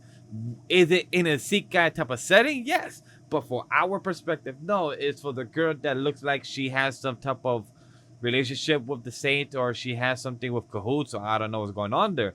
But we're gonna soon find out because she has like some type of medicine. Because my guess is that this girl, if she's from our planet Earth, she probably has read this light novel or probably video game of the world Scarlet is probably living through. That's probably the case. Like probably Scarlet is actually like a villain in the actual story, but she has changed, or who knows. But that's why in my head I don't see it as an isekai since it's not shown through our perspective. Yeah. It's a nice. I wouldn't say nice. It's a different kind of twist. Yes, with isekai, because you don't really see that in any kind of like both fantasy or isekais. So that's why I'm like, That is I'm not not gonna be. one of my favorite isekai that I'm reading right now is called, or fantasy novels I'm reading right now. It's called The Otome Heroine's Fight for Survival. She is not an isekai. There are 4 people in the story that we know of that are isekai. She is not one of them. So Okay. it's not done I'll give you that. usually as often in most isekais of fantasy story. Let's just say But that. it It's is not done something usually. In that does happen. animes, I'm Yeah. sorry. In animes, I would say Yeah. recently, Yeah. not maybe beforehand. But again, to be fair, I have a bias with isekais. So I don't want to give my course. take and yeah, it's true. But overall, like you said, it's very solid. I love the hands. I love how she just. I wonder if her magic is gonna make her hair go from being all white and really beautiful, or does she have to cut it every few times because it turns black, or is she gonna lose that type of look of hers and not have the white hair no more because of the overuse of her power of all the hands she's putting out there and turns black fully?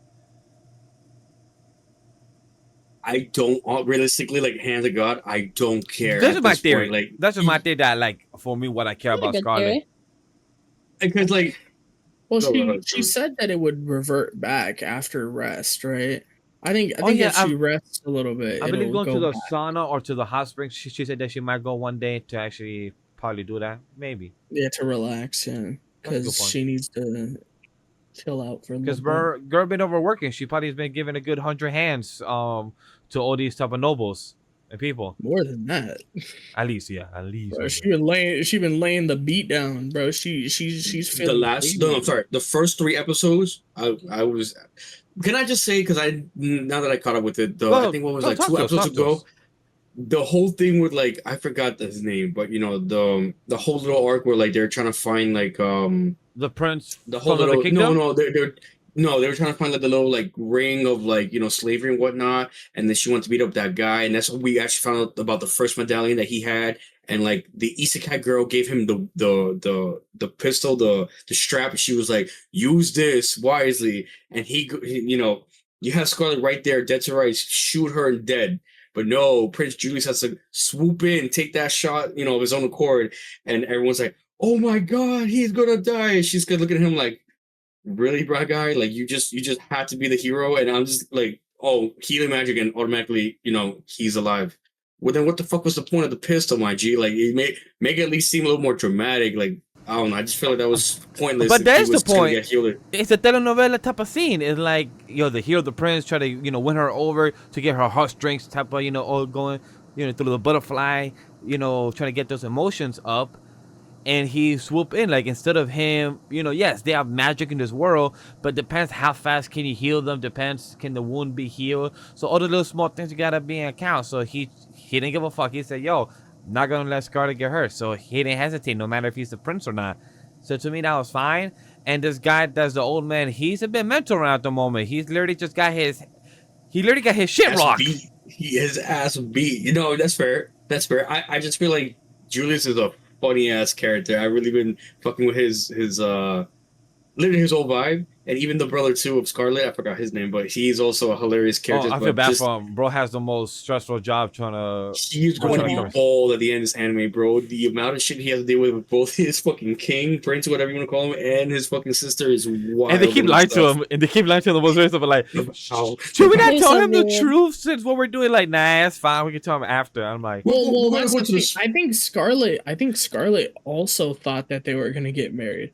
So I think the prince has been fucking with Scarlet about it, because Scarlet obviously is starting to catch feelings, and the prince basically, it feels like the prince is like, nah, I'm fucking another bitch on the side. You ain't met her yet, but trust, like, don't worry about it. Nah, he clearly cares for her. Oh, He's he just clearly taking does. He it cares hard. for her. He- He cares for her, but he But- has been very clear that they're not going No. to be. I No, think, he- okay, so he was like, I my believe assumption you. is that I think he wants Scarlett to also kind of mention how she feels to him without just accepting, just because he's prince, she has to accept it. I think he wants like, hey, if you truly care for me, I want you to also want me as I want you. And that's just my type of energy the prince is giving believe for that so, type of yeah. character. That's what he's giving me.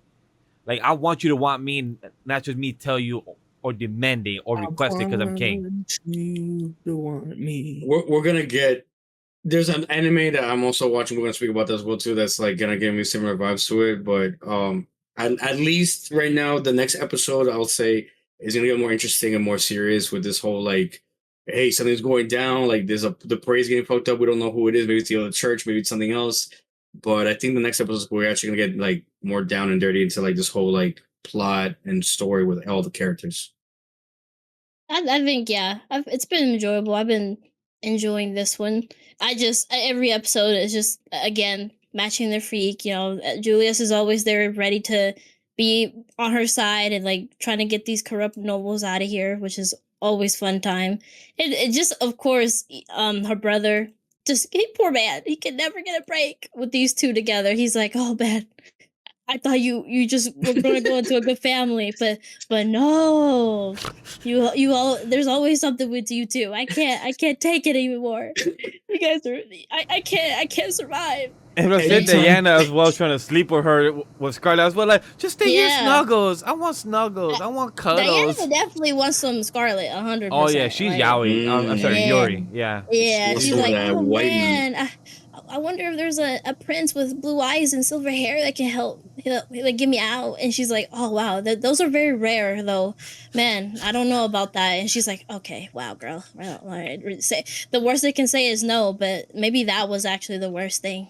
Fuck, man. That's a The tough worst part. they can say is no, or even worse, fucking completely not even think of themselves as an option. Yo, Yeah, yeah. her face when the prince was saying, "Be my plaything." Her expression was like, "Hold up, bitch, what?" The whole time you kept, Yeah.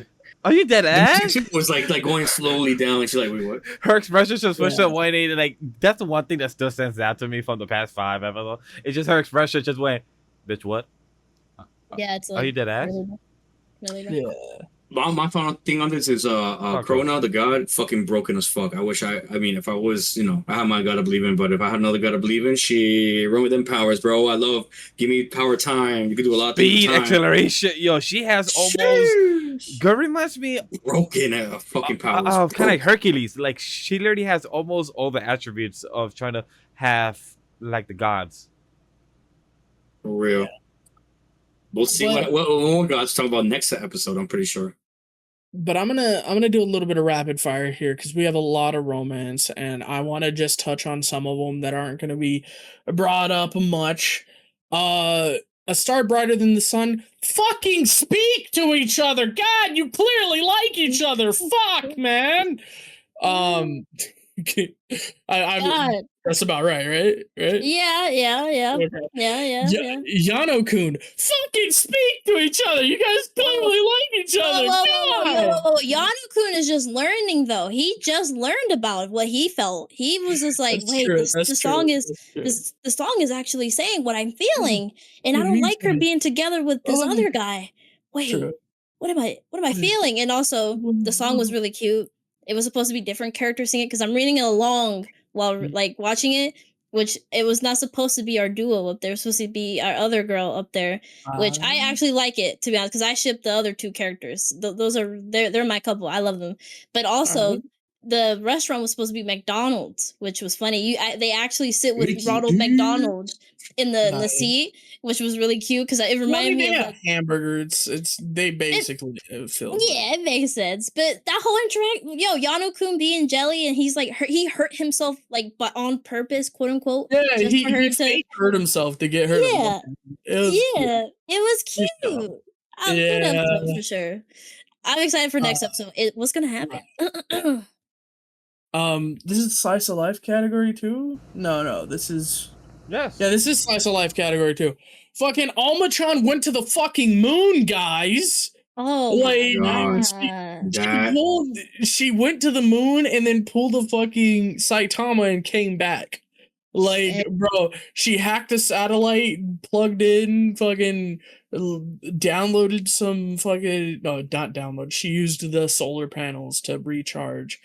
And she helped the guy that was trapped in space who was about to die, saved a guy in space. Bro, Alma been working, dude. She also became a manga artist and Okay, fucking damn, yeah, Alma-chan been doing a lot. Okay. job for man. What's up? Yeah, well, Alma-chan's been doing a lot. That's interesting. Can you repeat again what you said though, like just for like the 5 seconds? She saved someone in space. What? Okay. Well, I will go with Good expressive Kashiwada. That was really cute. We beat the sister. The sister is just now become as obsessed with the brother, with teasing our girl and like learning what reactions she'll have, which was really cute. She was teasing him like, "Oh, is this the person you like?" He's like, "Nah, no way." And he's like, "Fuck." She gave me a scarf, and now she came up to me, which was really cute. She was making these noises like ta ta ta ta ta, which was cute. Really good series. And then of course, poor Sensei, he couldn't do his like Santa surprise because our boy made the room really stinky with some fish and it was nasty. I was like, "Fuck, man, you messed up our teacher surprising you guys. Fuck you." But good episodes, really cute. Nice to have the sister show up. Yeah. Can't suck right, bro. She can't suck right. Mechanical Mari, because I'm gonna talk about this one. Go ahead, brother. So the vampire one, she feels doki doki. She wants to suck right. It's the whole thing. It's a meme. Anyway, Mechanical Mari, bro. Mari been lacking, bro. She's getting the doki dokis, and now it's kind of interfering with her work. It's a little bit of a shame. She's starting to feel jealous of literally anybody talking to our boy. She's super jelly, she's super cute. He's starting to feel some type of way about it, and she ends up talking to the assassin boyo who sits there and goes, on God, yeah, on God, hear me out. What's up? So you're feeling jealous, right? Just kill everyone around him. It'll work out. So she's being schooled on how to be a yandere. Whether or not she'll pull that off is a whole nother thing. But yeah, bro, there's just so much slice of life and romance stuff this season. I think I have like 2 more I could go with. But I'm gonna let it go there. Anybody else got honorable mentions? I do, but I'll let you guys go first. For Slice of Life, I want to give a shout out to Cat's Eye. I know our boy Member's not here, but he did catch up. He caught up to all 5 episodes. Not the latest one. Yeah, I don't think he's on 6. Yeah, 5. 6. I have seen all 3. I'm behind 2 with wifey because I know that she's also. I watched 6. Yeah. Oh, you watched we 6? can talk about it. Like I said, I'm not caught up because I'm behind I'm currently on 4, so I need to watch 4, 5, and 6. But I just want to give a shout out to Cat's Eye still Yeah, for anybody. If you want to give your quick thoughts, you can go here. Take your moment. I mean, look, me and Nate have been enjoying it. It's been really fun. These like latest episodes have been just funny just to see how bad of a detective he is, and especially in this recent episode. Even he says that he's like, "Fuck, I'm bad." Look, Because, is it bad or is it just the girls are just literally tricking him under his nose? It's like, can you really blame him? Like, I'm sorry, if 3 baddies are gonna trick me under my nose, am I really bad at my job or am I just being that gullible? I don't know, man. I'm trying to give him credit. No, for sure. But the thing is, even when he was about to get fired, they were like, "No, we can't have him be fired. No, we gotta have him like chase us." I was like, "That is crazy." I was like, "Wow." It's a thrill of the chase, and like I kept telling my girl, I give her 2 examples: Charlie Angels or Totally Spies. Right there was a perfect type of comparison for the show, and it just 100%. it just hits a sweet spot, man. 100%. It's a good series. It's been enjoyable every week. I think me and Nate just been having fun with it 100%. And yeah, it's just funny each week. I love the MC and the characters. They've been really fun. I just noticed there's 2 of the shows I'm watching on Disney Plus. Is this one and then the other one I'm gonna mention down during the Isekai. So yeah, it's actually 2 shows I'm watching on Disney Plus. That's crazy. Yep. Disney Plus actually putting in work as opposed to Netflix. That's crazy this season. Neko, you have anything else? No, that's all I have. I have one honorable mention. Oh. Well, never mind. If you have one, but yeah, Grem wanted to talk about Mechanical Mary. But yeah, go ahead, man. I talked about Mechanical Mary, didn't I? He did already. No, you didn't. You were cut off. No, I did. You didn't. Okay, I guess so. Oh, okay. Well then, if it's up to me now, I just want to shout out real quick, Chitose in the, I'm probably butchering the name and I apologize, but Chitose in the Ramune bottle. Please don't kill me in the chat in the comments, but you're gonna kill me anyways. I was extremely surprised because I was gonna watch this anime after Hot and Flop. But I saw something on Twitter as I usually do, and I'm like, you know what? Let me give it a chance. And I started watching this anime. First episode was like almost an hour. Genuinely surprised that I did not start this sooner. 46 minutes, whatever, 40 minutes, whatever. But I'm very invested. This is my episode of the week as well too. Next to the other anime I was talking about, this monster was the Imi. They're tied for first place. I cannot choose between the 2. It gives me a lot of like bottom tier, what's it called? Bottom tier character Tomozaki vibes, and also gives me. It is. Yes. It's the way that these characters talk to each other is not normal. It's not a normal way that you would see it in a usual tropey high school, anime show. So that's my first takeaway from that. The second takeaway from that is the women. This guy has a harem without having a harem, and that's so crazy to me. I know a lot of people are talking about the MC, about how like he's one way he could be like a Giga Chad, another way he's like just this kind of like really weird person that also gets a lot of girls. I just kind of see this in like a very unique perspective because we don't get this kind of anime at all where like, I think you guys said it best, where like this guy's not like dopey or like stupid or just kind of like running the mill, like just kind of like, oh, like Kazuya from Rent a Girlfriend. This guy's like legit, like he knows what the fuck that he knows what he's about. He loves himself for who he is, and he's not afraid to express it in any type of way, shape, or form. And he expresses that with a lot of jokes, and you see that a lot throughout the whole show. When I first saw the actual poster of the anime, I thought the show was about the blonde-haired girl, Yuko.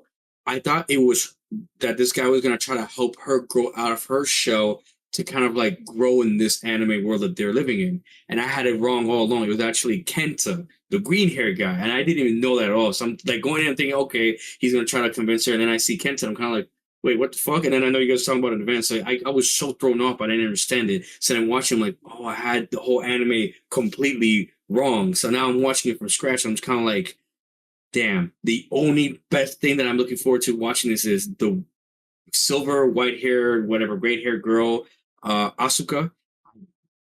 Fucking waifu of the year right now. This is the one I'm watching out for, boys. This is the one I low key. I hope this senpai really bags him. You got all the girls that are trying to compete for this guy.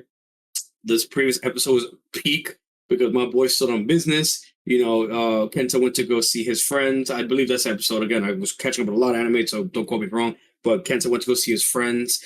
Bitches ain't shit. If you know, you know. Bitches dead ass ain't shit. I had me in the first half, not gonna lie, but she dead ass played all of us.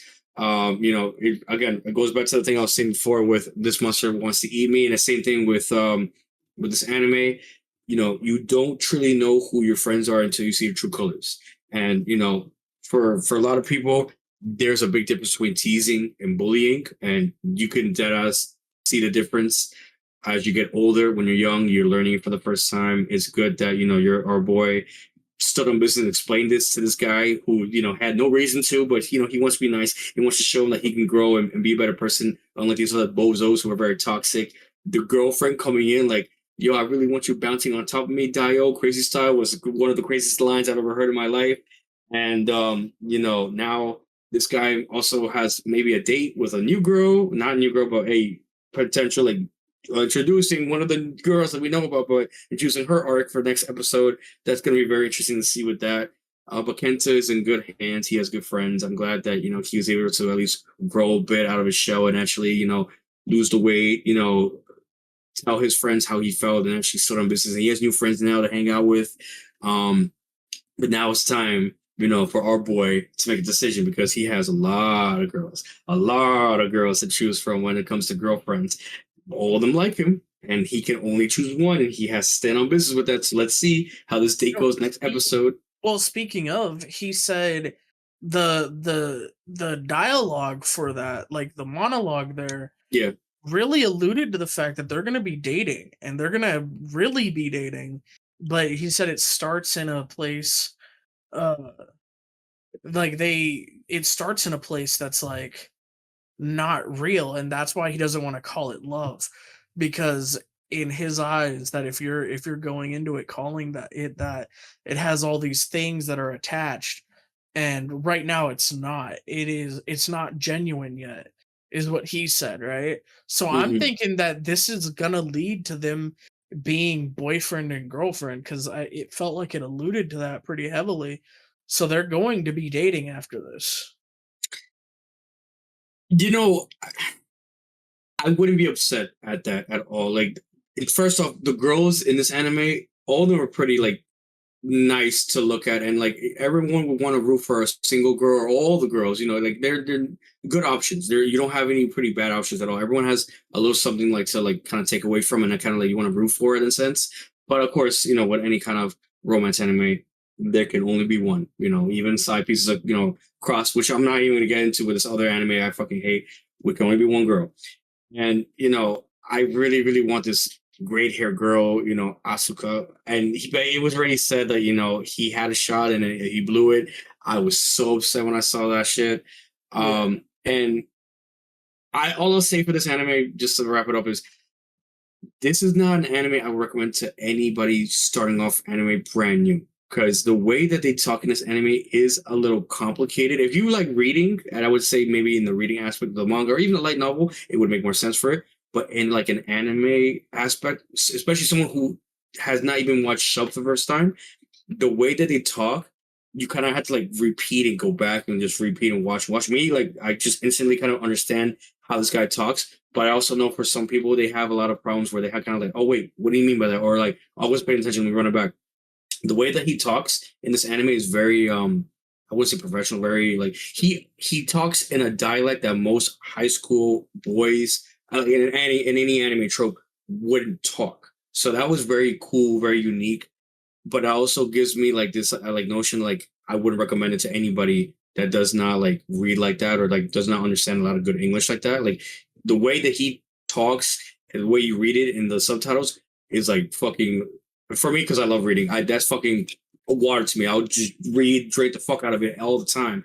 But for somebody who's not really into that kind of stuff or just does not really fuck with that, I wouldn't recommend it. Even though it's a great romance anime, I really been loving the hell out of it. I will say, if you're not used to those kind of reading aspects or just really thinking outside the box or just seeing the different perspectives of everybody else, you might have that problem where kind of you get lost, or you just don't really understand it a little bit. So just keep that in mind. For veterans who really like romance, this is a very, very, very interesting romance anime. I would definitely recommend. Again, I'll talk more about that on Hot or Flop, but I've been enjoying the fuck out of this anime, and I will say I'm very upset I didn't start it sooner. I don't know if you guys are watching it, but I highly recommend to get on this. Besides Gremlin, of course. But that's my little takeaway from that anime. Nobody else has anything for honorable mentions for romance. I guess just real quick, Watari, we're heading into a very good direction. Okay. So No, the fuck we're like I not. said, No, the fuck we're not. No, the fuck we're not. I would just say here real quick before you give your crazy take. I apologize to you, Vash, to your Gremlin, and Memory not here, but you'll hear it later. I apologize to you too. I was gooning, going crazy for this the first half, and there's a WWE meme. I forgot the name of the wrestler, but it's this kind of black guy. He's like smiling, and then he kind of his face goes straight down. That was me. The last 3 episodes that came out. So what, 16, 17, 18, I think, or 15, 16, 17, whatever. This man is so fucking dog water. Kazuya looks so much more better than this man. He just fumbled for not admitting one, that he but can't two choose. girls. Bro, Because he's admitting that he can't choose, and yes, he's choosing the one that, of course, he was more dependent on. He's like, I don't want to hurt both these people. I'm not gonna choose. But of course, someone told him when she came through. She was like, "Hey, brother, you're gonna. There's what's the reason of not picking any of them if you're gonna end up hurting both of them? You're gonna end up hurting one inevitably. So just choose one. There's no reason to. Like his dad even said, like gave her that advice because she was going through the same thing. She was having to choose between two friends and she chose one that just didn't work out. But sometimes you just gotta choose one to see how it goes. There's nothing wrong with choosing someone because if you don't choose any, then you're hurting both. So you can make one happy. Maybe it doesn't work out. Maybe you can even go with the other one later. Doesn't know. You don't know if the other person's just going to be unhappy. They can find someone on their own too. They're not having to be stuck with just you only. Which that's why he was like, she gave him that test. She's like, who would you want to save in this scenario? It's the classic like, oh, if something happened to either of them, who will you choose to save? And he chose one that, of course, he cares about. But realistically, the one that you didn't choose is the one you're very more dependent on. Which, of course, they're childhood friends. They've known each other for so long. He has more of a history with her. He doesn't say like he doesn't care about the other girl, but realistically, of course, you're gonna go with like our other girl. She's more of someone that he's more closer with in so many terms, like with their backstory and everything. And I think that's a real nigga shit because no one in Kazuya, brother, Kazuya's chasing the same girl who doesn't even give a fuck about him. loyal. And Loyal. no loyal. Shut your ass up, brother. Anyway, moving on from that mid-ass show. No, I want to say my piece real quick hold on. because it's really good. Let me stand I on think business. if that's all you take from the series is that service of the ecchi and then the choosing, no, this series has such a good theme that in the second half is going to hit really hard by the end of it. But I guess we'll see if it'll hit with you because this is a really good setup for our MC. Yes, he admitted it. He's like, I'm a coward for not choosing. I'm dumb as shit. And yes, of course.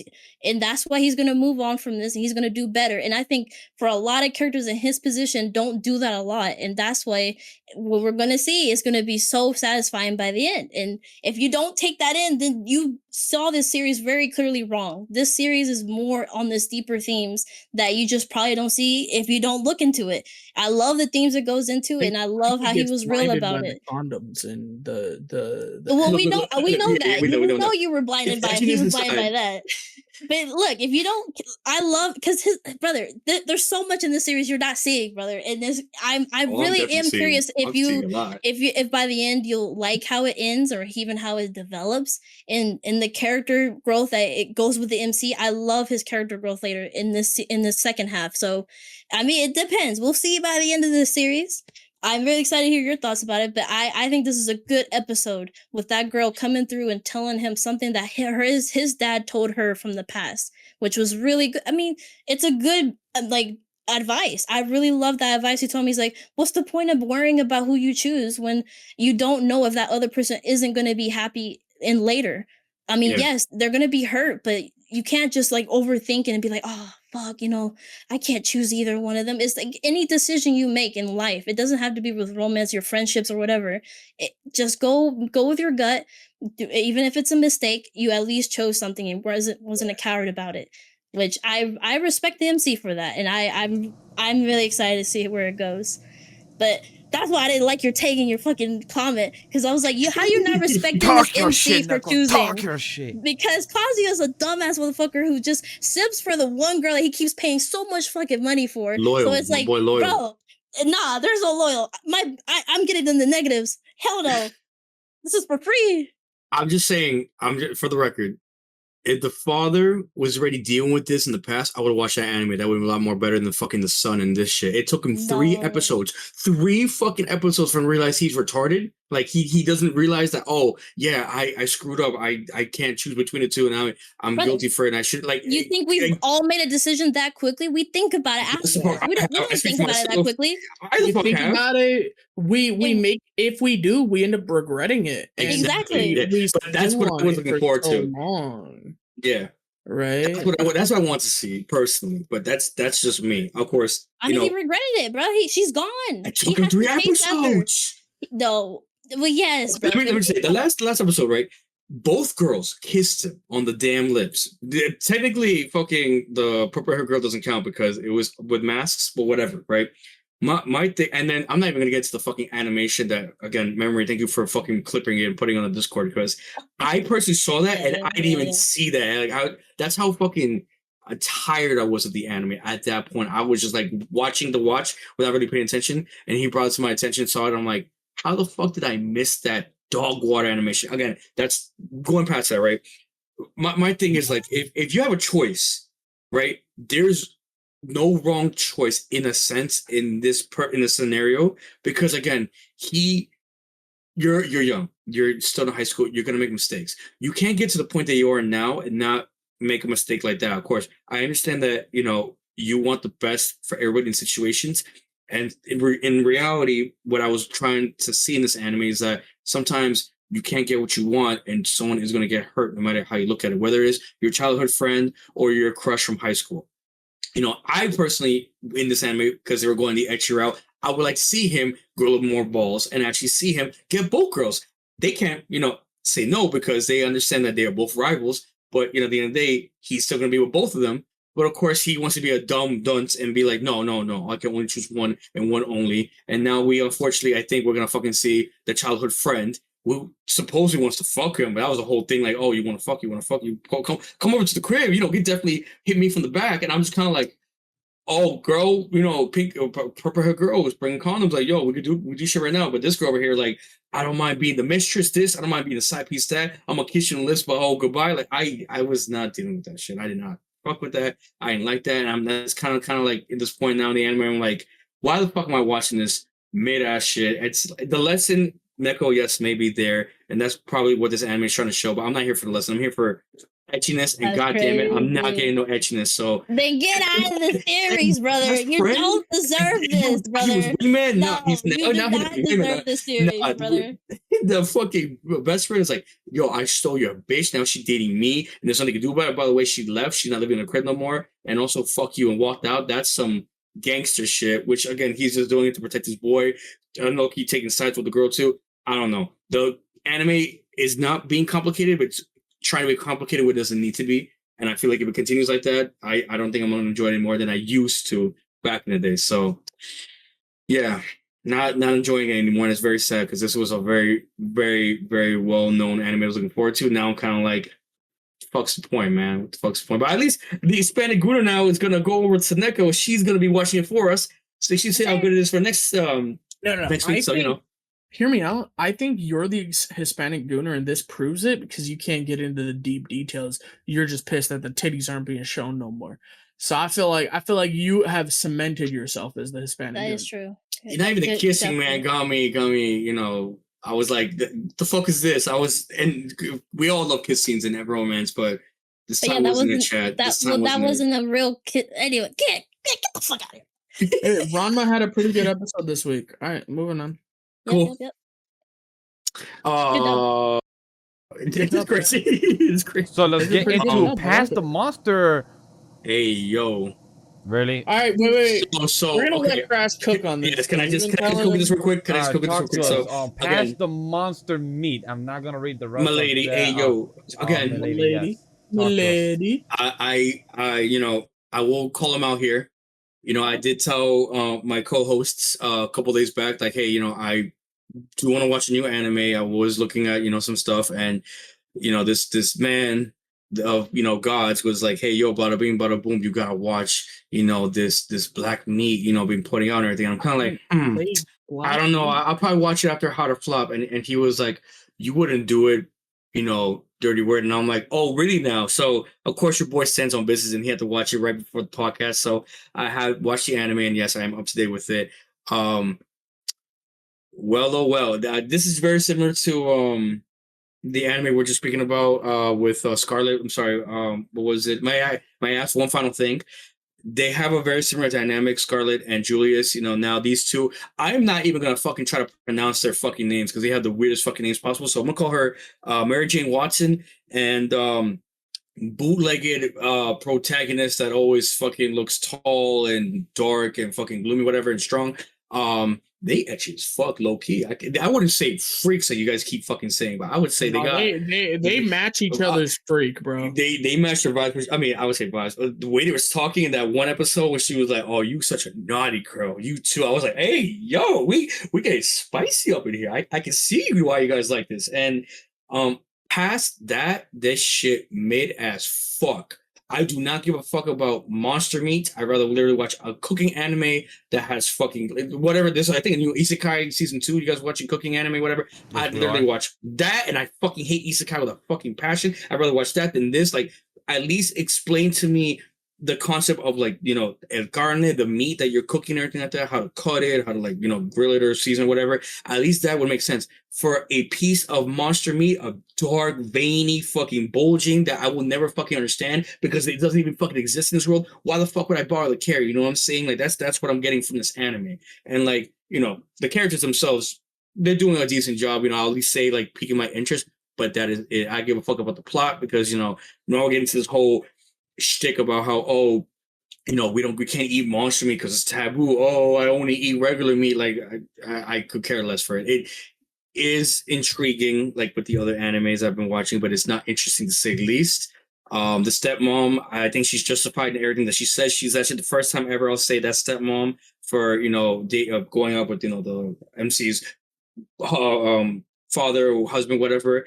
However way she was behaving towards the MC, she's totally justified. I'm not even mad at her because some stepmoms are complete bitches in anime. This one, I think she is a bitch. What do you mean? I don't think she is. I think she's okay for the most part. You're I just wrong, bro. She's a massive bitch, dude. She can be, but No, I think she's not just can be. she is. She literally said, "I don't want to be near you or your husband that touch or are near monsters." She said, "I don't want to be near that. Like, I don't want to be near you, stepdaughter." She literally, like, how can you say that? She is literally. She acknowledges that she is the stepdaughter of her, and that's all there is. At least she's not like being like a Cinderella moment where it's kind of like just no, I'm sorry, not even Cinderella. I'm sorry. What's that anime? Fucking My Happy Marriage, where it's like, oh, you gotta be a slave, you gotta clean it to that. Like it's kind of like I am a bitch, I am that bitch, but that's it. Like she doesn't go past that, and I'm kind of like, okay, I see what I you're just feel like there's layers to it. There is layers to it for sure, and like I'm not disregarding the fact that she is mean or she's very like rude towards this girl, but she doesn't act on it, and like it's kind of refreshing. The fuck she does? All she says is, "Oh, because I'm like she's not beating her ass and enslaving her. Oh, she's all right." Now, if she were to say like, "Oh, I know maybe something about how your mom died or whatever," and then like it's kind of a big. She literally said that.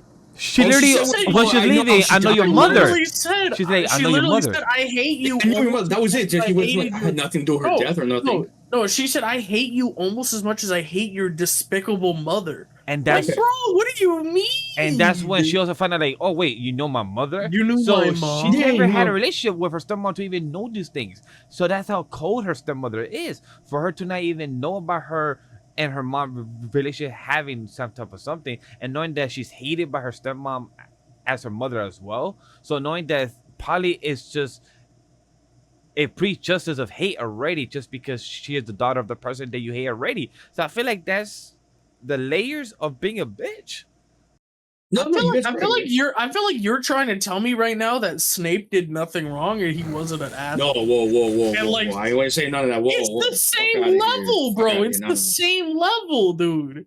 Just because you don't cause 'Cause at action, the end you're of the still day, doing at no least action. at the end of the day, at least Snape helped Harry. Yeah, yeah. That This bitch didn't.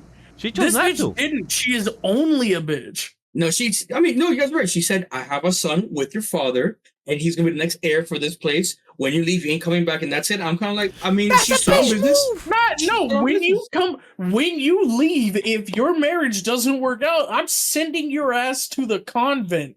Get the fuck out. I disown you. I hate you. You will never use this name again. You do not belong to my family. Be gone, thought. I hate you. I wish I could kill you. Like, what do you want from her? Like, how are you gonna say she not that bad though? Like, what do you mean, bro? I do want to. always. I do want to bring in also Neko. You have any thoughts about this? Because we haven't heard you as well. Like, just about him, like, talking about the mother. I mean, the stepmother.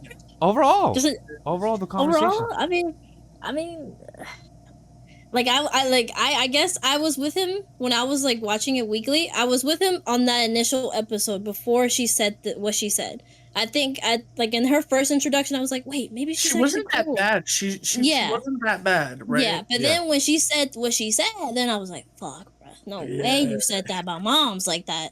But yeah, so yeah, I guess because he said this to me when he was watching it, and I was like, yeah, she's not that bad. But then he got past the episode.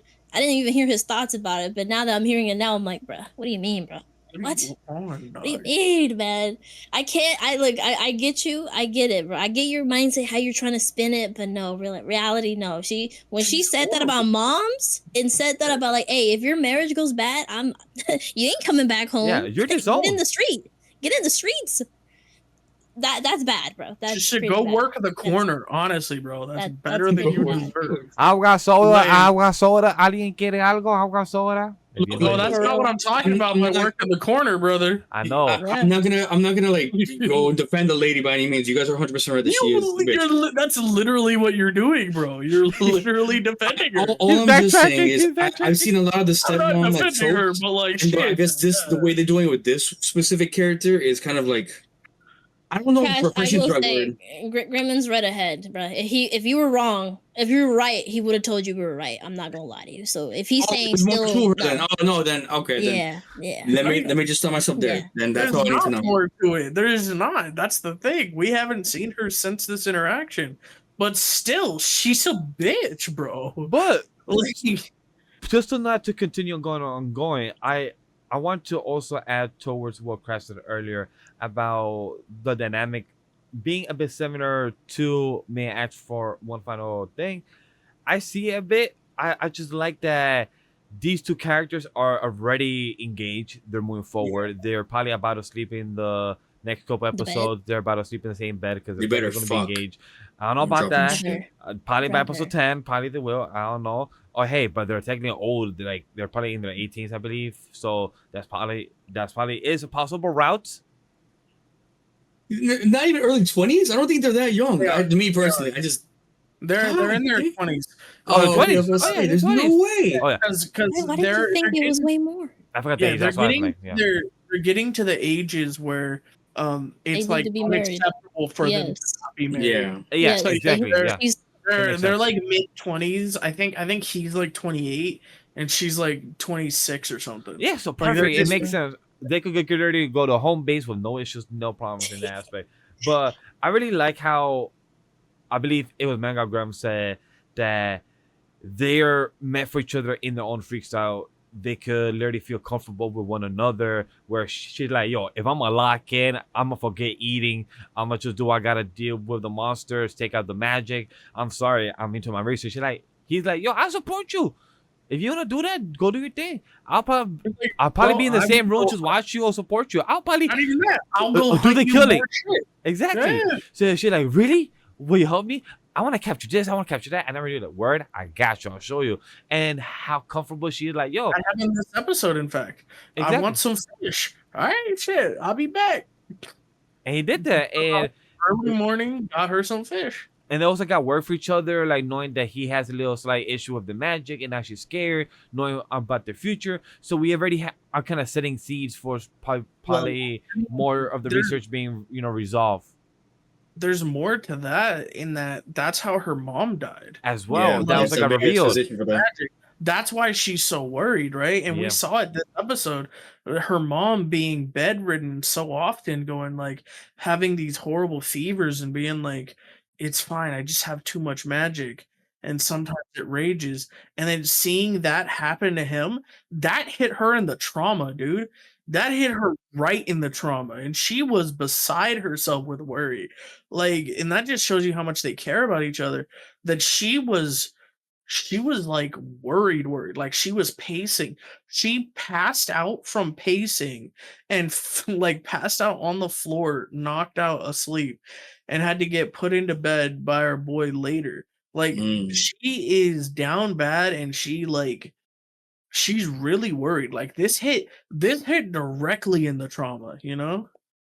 I think what's very sweet too, though, is that because of She doesn't want to that, go. she doesn't want to is go. really wanting to actually finish her research quicker, because now she knows that he's going through the same thing her mother did, which I was like, that's sweet. I hope she kind of talks to him about it, and like, he's like, hey, I'm actually wanting to like finish this so I can help you and others who are struggling with this, because yeah, it seems really bad and hurtful that, like, of course he said, oh, I'm fine, it's okay, I just got to do this and it's fine.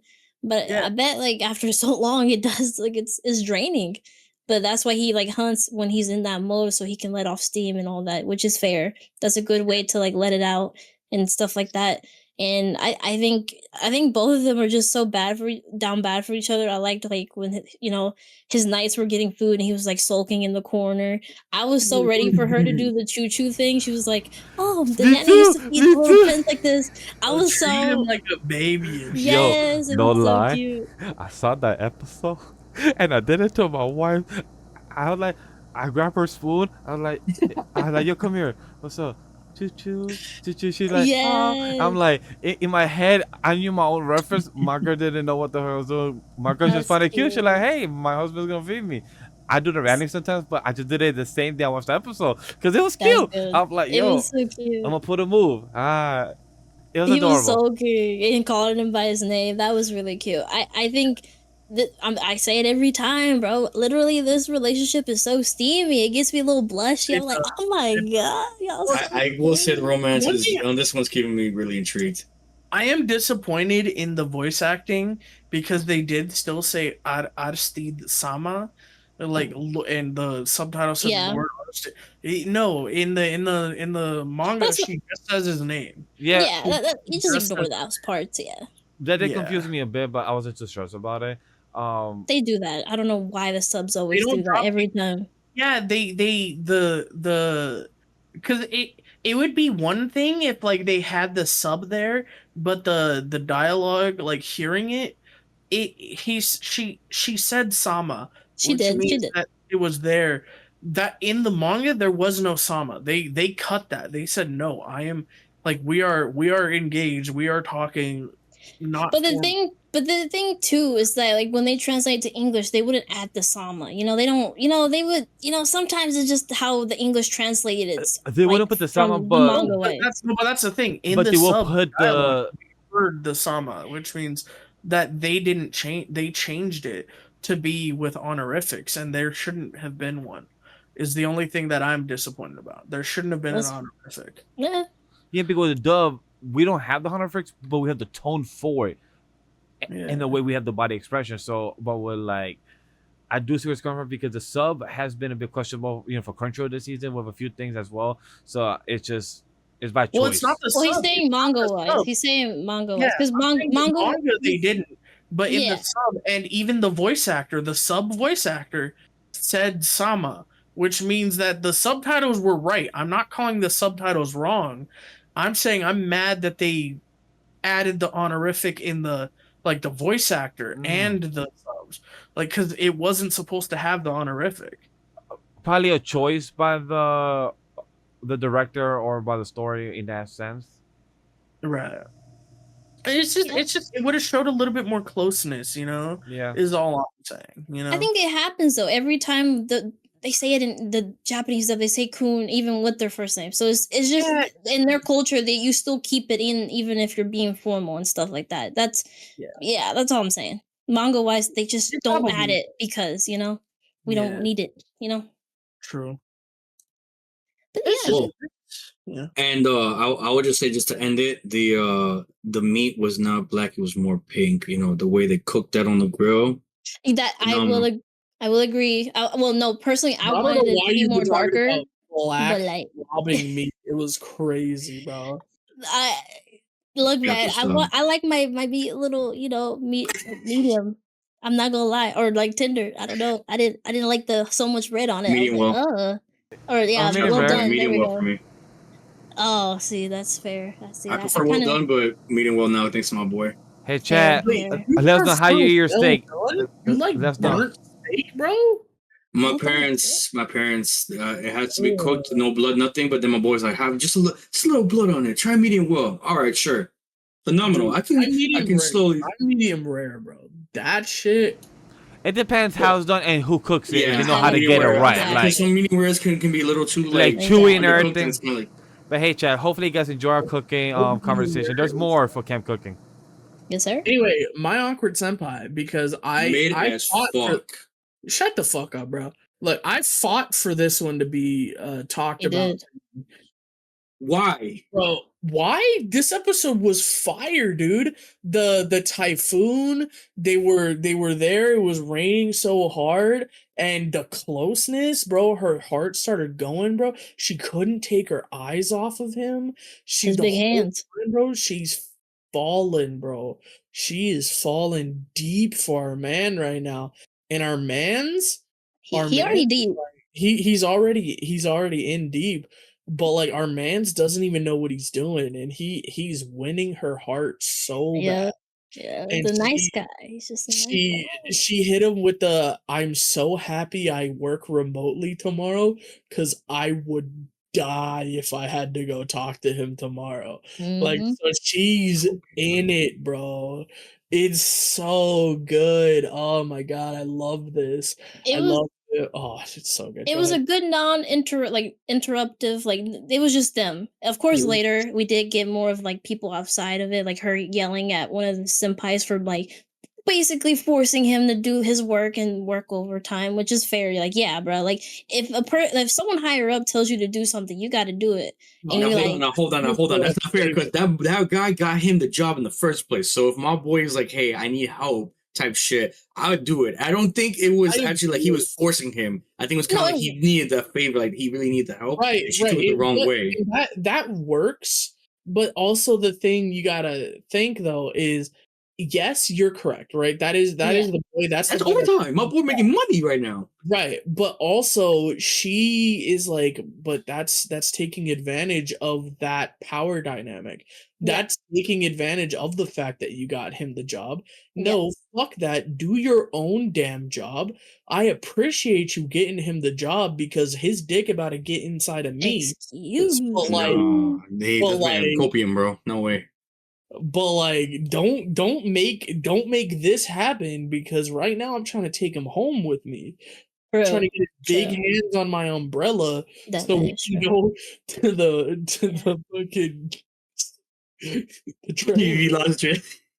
No, I mean he ain't wrong. She literally, that was her goal the whole day. Yeah, That was. I don't blame her. I don't blame her. Yeah, Just wanted like her get to your hands You know off what, of her. Gremlin? I'm gonna give it to you. I'm gonna give it to you. Because realistically, you want to. because like realistically, yes, bro. Like I work in this type of field. Like sure, I do stuff like that I need to do, but I'm like, bro, this is your work. Like I got my own work. I finished mine early. I Like finished early. I'm not gonna do your fucking job for you. I back off. You like I know? appreciate you, but no. Like it's different when it's us, like us, we help each other out, you know, we're doing this as a collaborative like effect, right? Yes, sir. But like if we had an editor that hit us up and be like, "Hey man, yo, you trying to help me edit these first 5 minutes real quick? No, fuck you. This is your job.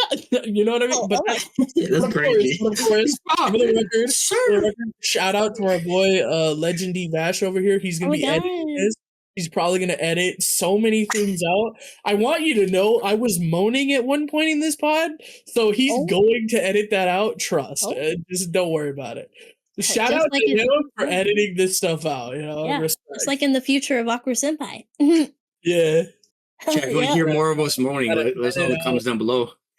About to sir. edit out all the fucking cheeks clapping in a couple. Mm. Yes, Definitely, there was no sir. cheeks clapping in this fucking anime. That's what I'm saying, mid as fuck. But anyway, I won't give it to you, Gremlin. I'm gonna give it to you. It's only fair. If this is what's making you happy, then hey, by all means, keep watching. But me, I said it before, I say it again, I have not been enjoying this anime one fucking bit. You Well, just it's don't like some the other slow burn. animes. Bro, I just feel like it's a dual dynamic I fuck with. I just honestly like what was it, Crush at Work? I will say that much. I fucking loved. They were already dating. We met, dude. There was 2 years where they were pussyfooting around in that anime that Literally, just no. It's weren't shown in the She anime. pulled lingerie for him, and they got down and dirty. We like to see that. I'm not Because seeing they that. had already had this shit that we're seeing right now. They There's no already me writing. He doesn't deserve this anime. Let's keep There's no going. me writing. Oh, Yeah, man. continue. Get out of here. Just take it. He got the win. Get out of here, bro. Anyway, win them all, Gravity. Can't win them all. Yo, we're on Vash's category. Please shut Oh up my and let God. the man speak. Go We're on ahead, the King. Isekai category. Go ahead. Isekai What you got to say? I can't believe I have something to talk about on this fucking. Shut up! He's so upset. God damn. Yo, chat, we Please. got a couple of Iseikas that I'm to talk about. One that Shit. comes out the time of our recording, because we record on Sundays at night during midnight.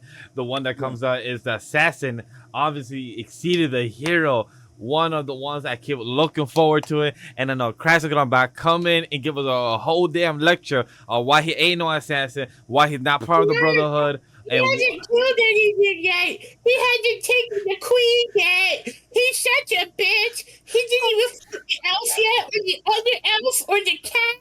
Oh my god, I'm so upset. Anyway, go ahead, bro. Go ahead, King. It's What just- you got? You want to start with this? We don't do Isekai Quartet first. We're gonna do this one. Okay. Oh, hey. Yeah, no. Quartet if- comes. I'm not watching Okay. Isekai Quartet. That's your own thing. But when it comes to Assassin, I'm really enjoying this. I'm glad that now, assuming this next episode that we're about to drop for week 6, I assume we're about to see them meeting in the next episode, since we're teasing that they're about to go to the same kingdom. We're about to get new power, and this whole arc is finally done because it seems like we have an elf trying to come at the bad timing. Hey, since you arrived here, let's tell your sister, finding the truth that we should have told her good for the past 10 years. I guess what is. I'm like, hey, father, you technically just fuck up your daughter's mindset for the last 20 something years. What the Yeah. fuck did you just do? Yeah. And Healer just comes out like, I'm sorry, daughter. I made a tragic bozo. mistake. I should have not done this for you. I'm sorry. I'm like, Oh, bozo. I don't know if it's the elf god being Oh, no, so you're the old. father. You don't know the consequences that you just did for your daughter. Like, you literally just mind fucked. And the whole fucking village is like, yeah, let's just grow a distance, because this might help her. I'm like, bitches, just because her Yeah. best friend or something in the scenario literally died and they came back and you couldn't cope with it and literally had the whole village just fucking distance, it's insane. How did you guys react to this? Because I was just like, this is mindfucker on an infinite type of wavelength, I feel like, for the elf. The thing is, before they resurrected him, she was already down like Exactly. bad, right? Like bad. Mindfuck. So it's like, so she was already mindful. That's why when our girl created resurrection, because she created it. That's a new thing. That's not just something that everyone true. can do. No, she created it. Was using gravity in resurrection. Made a new spell, bro. Yeah, she did. Chris It's said, like yo, gravity, resurrection, and literally never do it again. I mean, well, I guess so. But I guess that's why he did what he did. He did what he did because he's like, especially if I get her memories back and But he's still. alive, like it's fucked. Why block the memory, but then you distance away from her, though? You are doing the opposite effect from actually helping her recover. Well, but I guess they didn't mean it to be that way, but of course, yes, it makes sense because she doesn't have that that memory, right? Like, of course, she sees it as distancing, but they're just trying to focus on the heir. But he's also just worried about like, oh, if we trigger something, it'll come back, something, thing is, right? But I get you. I do Elves are get you. supposed to be Yes. smart. I'm sorry. Like, elves are supposed to be smart. I don't know. I felt like this was like a dumb human error type of decision. Like, I felt like this wasn't like Hey. like an elf decision. This is like a Hey, human type of hey. error. Hey, we learned from Freerin that sometimes they can be dummies. Okay, all right. She didn't say I love you to a man. That, you know what? Yeah, let's take it back now. I'm watching that in December. I haven't seen season 1. Oh, so you don't even know? All Yeah, right, bet. I All don't right. even Well, know. some He's so elves ain't like behind that. on that. That's gonna be a great time for you. At least I'll say that. I'll come back in December for that. But Okay. Well, but Anybody yes, else have thoughts some about elves this? are not that smart. Grem, you want to speak on it before I go get my take? And it's a mid show. It's pretty fun. all right, It's a Crash, good go. song. It's Talk good. to us. This shit is just our Fuera, but better. On God. Well, yes. Better? So much Yes, What, it's better. better? It's better, bro. It's Better. better. Yeah, 100% better. Wait. The Gooner is saying but better? He fucks the vampire, bro. Whoa! Don't remind him of that fucking grimace. That was the Don't only remind good thing going for it. Now season 3 was mid. Anyways, look, He I fucks saw the something on Twitter. vampire I saw every episode, bro. Well, and that's the shit. only good He thing is about the anime. clapping That's the them only good thing. cheeks, That's the only bro. thing. That's the only good thing about the anime. Let Crash speak He's right now. fucking Let the Crash speak bunny right now. now. Hold on, Like, hold let on. him He's Let him fucking cook. the bunny Man, God, now. I'm sorry. Like, Let him Ew, cook. the Let him bunny. cook. Ew. Let him cook. Ugh. And agree Let's go. and agree, Neko. Let him cook. Talk to us. Continue. I'll just say this one part real quick. I saw something on Twitter, and I couldn't comprehend it. I need you guys' help with it because even now I don't get it, which is crazy for me because I Okay. really like waifus. Someone wrote on Twitter that Amelia is the next Asuna. And I'm just kind of like, I don't No, see it at no, all. Like, no, this is gonna be the new waifu that everyone's gonna love, and apparently, No. so many people are loving this girl, and I'm like, she's just there, cool, whatever. She may be like interested with our boy, the MC. Okay, cool. I can see that, trope, whatever, liking, whatever. That little moment when they first met, when she was, down on the 70th or 60th floor, whatever, the little waterfall area, and he gave her, food and a little blanket with her to sleep on, whatever. It's a nice little moment, but other than that, I'm kind of like, nothing crazy going on, nothing like, oh, like this is gonna be a peak couple, whatever. I'm just kind of like, yeah, she's cool. She got amazing powers. She's definitely OP as fuck, but I don't see like how she's gonna be like the next crazy waifu like Marin or something like that. I didn't see that on the timeline, but hey, your Like, all I timeline. see on It was the a comment. timeline. It was someone's post. Okay. It was a comment. I was kind of like, Okay.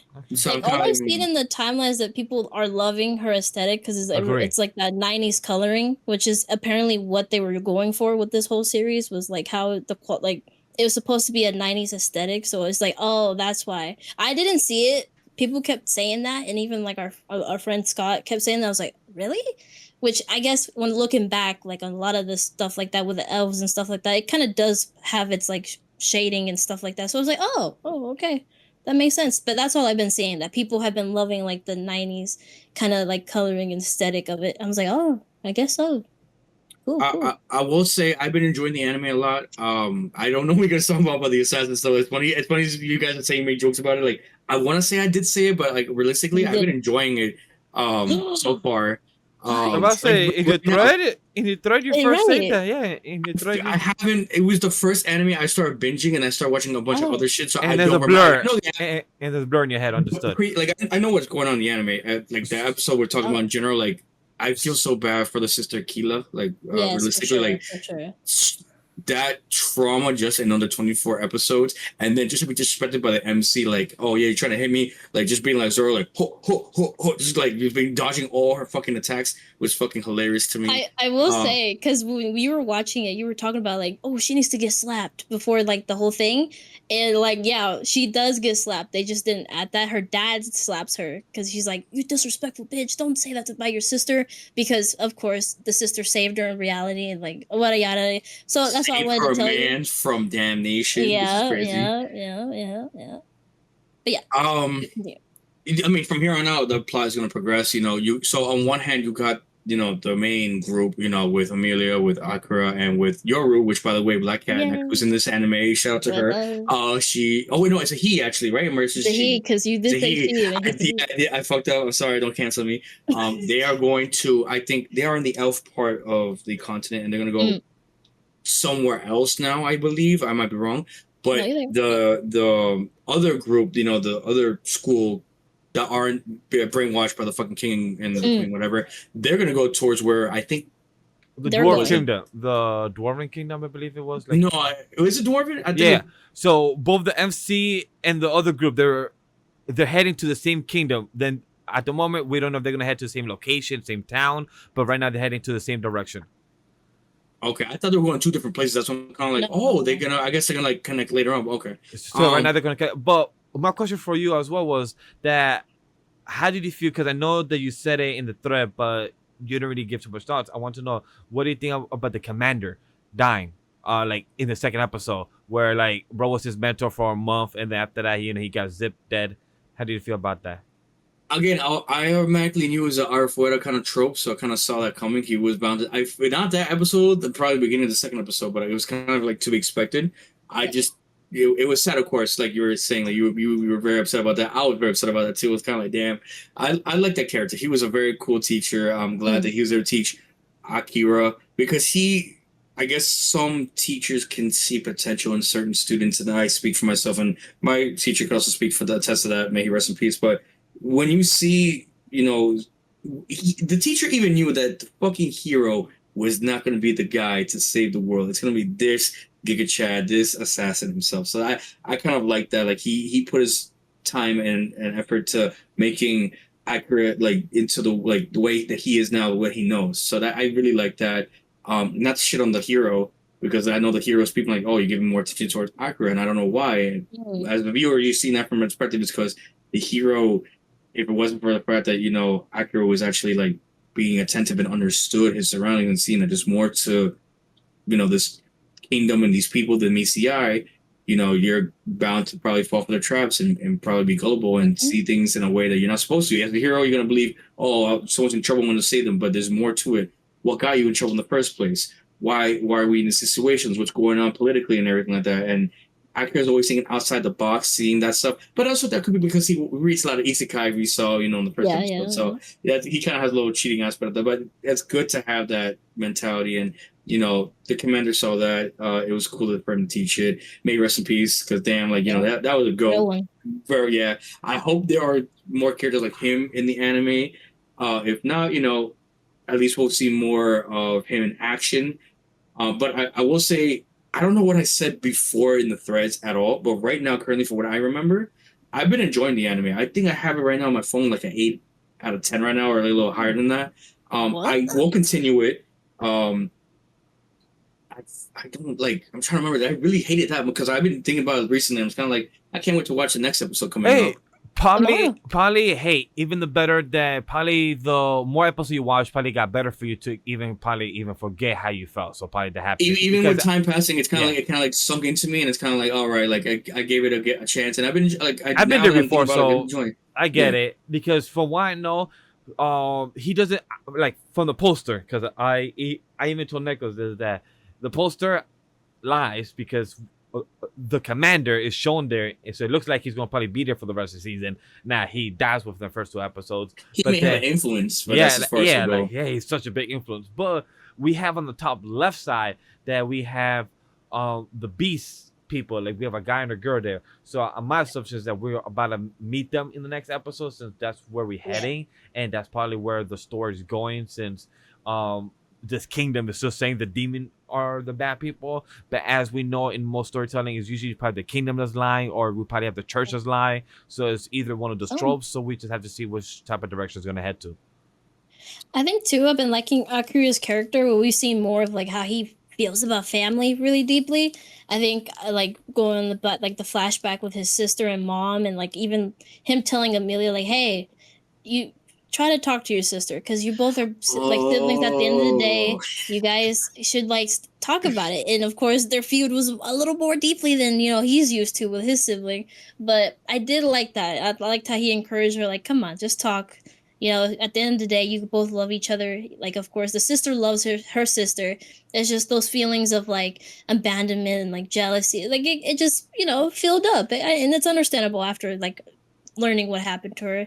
But I don't know, I like Akira's like character already a lot. I'm excited to see Demeanor. where he goes. Yeah, his little demeanor. He's so cute. He loves cats. He loves Yoru. He's like, oh yeah, this is my cat. So cute. And plus, And you of like to course, watch and observe too. yeah, yes, he was like, oh, my bad. Now you got me Yeah. saying it. He loves Mm. observing the two because he's like, bro, y'all clearly like each other. I'm like, y'all so dumb.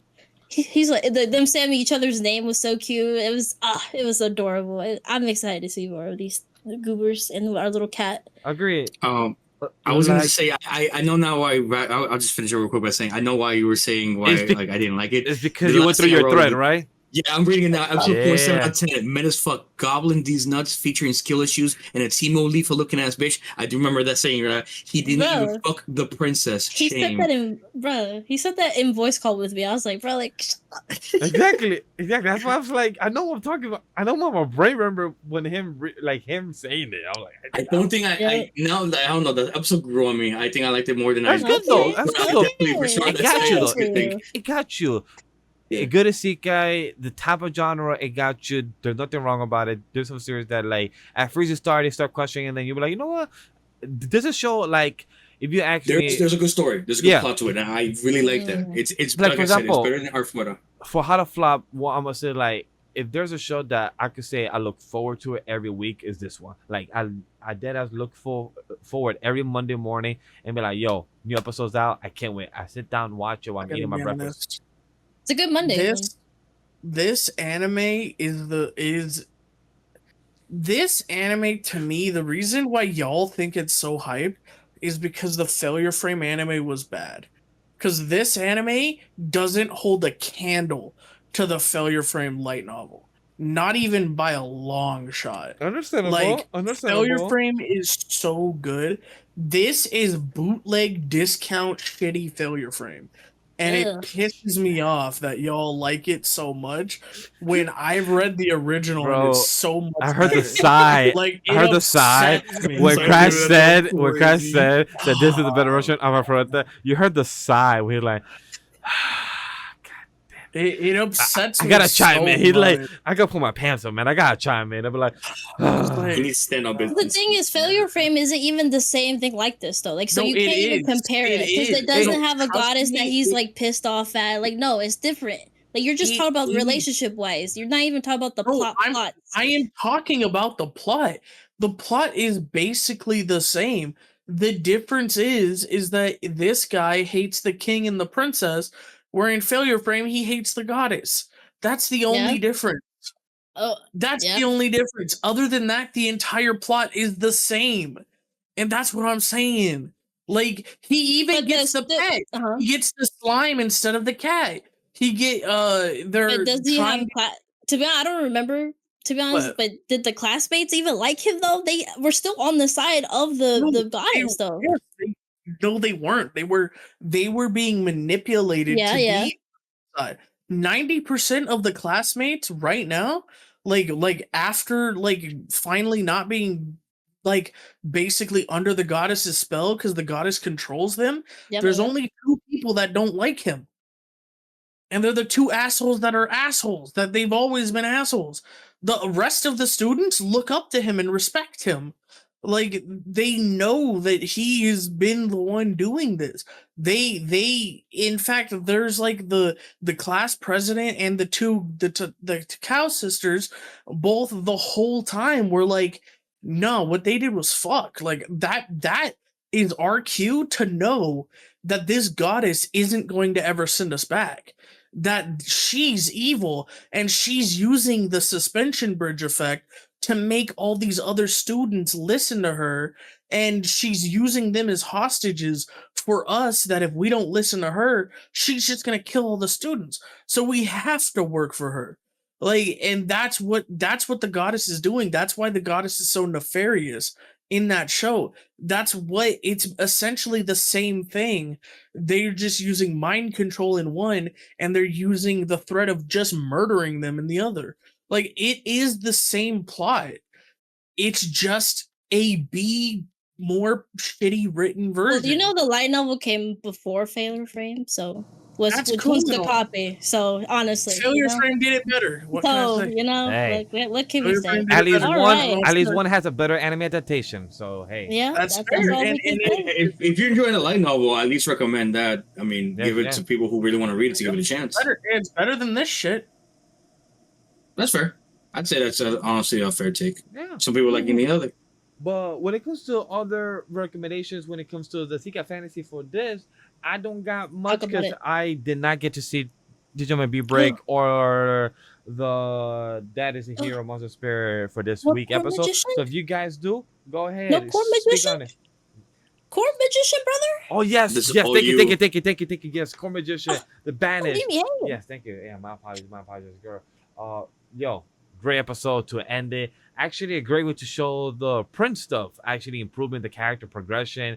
Actually, like I would say, this was something that I wasn't gonna watch, but I believe Neko convinced me, and I actually happy that I'm putting in the time for because for the past 5 episodes, it's been solid. Like I felt like the 5th episode kind of finished the arc of him leaving and then also completing the progression of him accepting and moving from the past and now fully starting his journey. Like I really love that. And also the other type of noble, which in my head, by the way, I'm calling him Dracula because he gives me Dracula vibes the way he talks. No, not really Alucard because like he has the build, but also like the type of demeanor because he has that patience and he gives his own type of opinion on the nobles. It's like, yeah, I'm a noble, but I don't give a fuck. I go through my own path, my own journey. So I really enjoy that type of person, and how honest he is. He'd be like, yo, I hate even being this fucking prince, little type of secretary, but I got him to learn. I acknowledge you. Read the journal and came to fight you. Told him to learn how to use the twin blades, the twin daggers and everything. So like that's pretty cool. Like all that, and even kind of the prince accepting him and telling him like, I don't even like you, but fuck off. But also saying like, hey, we're cool, but in a way, in between the line in a thing. way. Yeah, so Yeah, kind of like they're that. rivals more so now. Like Yeah. there's both respect. Yeah, like at the end of the day, they saw it was a silly thing to even like have this like back and forth on, which is I respect. I think I mentioned this last week where the prince was like getting there, right? He was changing, he was accepting, he was like, oh man, it was my dumbass that didn't listen to him and that's why I'm in this predicament. But then he got in his head, he was like, no, he cursed me. I bet he did. He got checked. No, there's no curses on you. He didn't put a spell on you. And he's like, nah, there's no way. And just I was like, oh man, you were getting close to there. And then this episode where he actually like crashes out and he's like, dude, like I'm actually like I suck. Like you actually were trying to help me. I didn't listen to you. I guess your reports said like even took my attitude and my character into account and you were even trying to help me in so many ways and I just didn't listen to you. And I respected that. I was like, dude, we never get to see that from And like, nobles, every we never time. don't. And I was like, yes, I am so happy that he acknowledged like he was a dumbass and he even said sorry. He was like, hey, I'm sorry. Of course, he still wanted to fight him and prove to him like, no, I didn't need to listen to you. But when he got his ass beat, yeah, he had to admit it. He's like crashing out. He's like, am I that useless? Who am I? And stuff like that. And even the MC was kind of like sympathizing when he's like, Yes. hey, I was with you. I'm there with you, bro. I have some people helping me out. And sometimes I feel that way. Like, who am I? Like, do I deserve this? Yada, yada. But with my team, they make me like be even better. And you need to do that yourself. You need to believe in you and your dad. And of course, used us to even like look into the dungeons and stuff like that. But of course, he's a nice guy. He's shown us kindness in his own way. And he really appreciated what like all these years he thought, oh, May, I was being like kind of like not appreciated, but at the end of the day he saw his basically his work paid off basically. So now there's going to be maybe change. It's starting little with the prince. Maybe the prince is going to appreciate more commoners more better, but this is a good way for the future king to have a like change. And I'm really excited to see that. Like, of course the prince is going to have his little Suin ways and his like, he's like, yeah, you don't want to come back to being a court magician, you fool. But I was like, hey, respectable that he still gave him the robe. And he Yeah, left and he smiled. He was like, hey, it was a good that they confronted each other because now they can put their wrongs behind them and actually move forward. Our boy going back to his party, which I praise every week. I love his parties so much. They're so real ones. They got him out of his little slump that he was in. Of course, his little mini trauma of not using all his magic and everything. And they're like, hey, what we need you to promise is that you tell us how you're feeling. Don't bottle it up. No, because It's a true if you friendship. do, It's a a nakama. true friendship. His homie is really, I love him. He's a real one. He voices everything that needs to be said, and I love the team so much. And I'm happy that he's probably gonna, use more of his magic and like actually go full out. And it's a really good series. I like how it kind of like changes like the tropes that usually you see in these type of stuff. And I'm really excited for the prince to see him again if he grows from this and he actually like changes and everything. It's really been fun. I've been enjoying Court Magician every week for sure. It's been so fun. Same. Other than that, I don't got no more thoughts for this segment because the Banished, you gotta go watch it. It's really fun. Anybody else got anything? Isekai Nothing Quartet's more. mid. I hate Sid. No, okay, wait. Isekai Quartet, dude? No, yo, and see, you doubted me, man. You No, doubted cause I Kazuma. knew who it Kazuma, was. Kazuma, Bro, I love bro, how you Kazuma mean- clocked it. He Sid was like, this motherfucker Sid is just is trying the to be worst cool. char- And I Yeah, okay. loved it. I loved how even Ainz and This man Subaru, was Oh, even after opium. it had to confronting be. him. It had to be those two that called them out on his That's shit. what I'm saying. It'd be Because the it worst, couldn't stupidest be idiots, but they Subaru. knew. Because it couldn't be Subaru because Subaru couldn't call himself on that yet, right? Yeah, for So- sure, for sure. And Tanya just disassociates completely from that type of behavior. She takes right? it too serious. Like, and that's just Yeah. even in her own world, though. Like, Yeah, right? Like, that Tanya's makes sense. just too serious. Meanwhile, the two that are like My boy. memes are like, My bro, fucking boy. that dude is so fucking cringy ass choony. Yo, like, yeah. the way everyone else is like, bro, Cosmo, take it seriously. He's like, what the fuck? He's like, no, I don't think you guys understand. Like, what are He's you a on meme. about? He's just me. He's just He's me. just me. He's just Let me- me, man. Let me ask you guys real quick. This is just kind of a side tangent. Not me. Alright, No, you do he's dude. Do you No, not understand? no, Kazuma, it knows this guy, dude. Because Kazuma would do this if he had the Kazuma confidence would- and not the shame. Because he has Kazuma shame. would- He knows that if he did this, he would be like looking at himself in the mirror, like, I want to kill myself. Why did I do that? I love it. I love it so much. But go ahead, hate Crash. It is the Have you most- guys watched? Oh, What? Have I watched? have you guys watched Tanya the Evil? Yes, That anime? yes. I've watched every single isekai in this fucking Yes. season. Wait, I know Crash is there some. too? The Yeah, only it's anime I haven't watched is ReZero and Tanya. Of course, ReZero I want to watch, but I have heard a lot of like things for Tanya. Would you like? Is it? I don't like isekai, but would you? I know, at least the basis of like it's a crazy ass. Tanya anime. is not an isekai. It is a war story. Like, it goes into the elements of isekai, but yeah, it doesn't, like, realistically, this shouldn't be in here until way later. It's just at the time when this was created, Tanya was like the biggest isekai quote. in that So aspect. yeah, so Well, it that's is- why. it is undoubtedly isekai. Yes, Now, but that we're saying being in not in the traditional sense, right? Because it's it- no, usually it not is. in the wartime. Usually we don't go into those kind of themes. It usually is in a fantasy world where it's like, oh, magic and other stuff, which it has magic too in the wartime. and all that. Yeah, I put But some together. it's not It in is the normal just sense.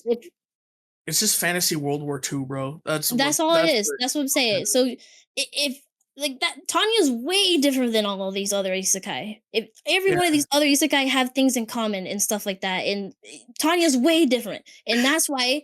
like all I think these other isekai pro I want to tags say something out of pocket right now. I just thought myself. they're like teenagers. They all read light novels and shit.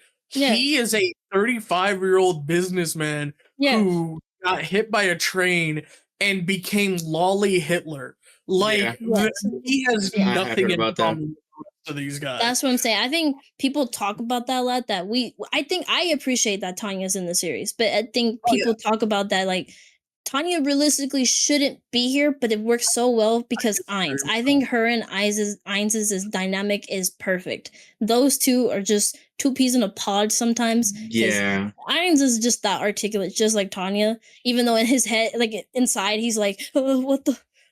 I don't know what's going on. I I guess, think it was man. the first season or second season where they kind of like met each. No, yeah, they kind of like met up and they went to that bench and they were talking about like, oh, you're from this world. Oh, I'm from Yeah, this world yeah. too. Oh, Yeah, yeah. Japan. Because Food, they're food. all from Japan, but they're all from vastly different Yeah, Japans. yeah. Because like Tanya was from like modern day Japan, right?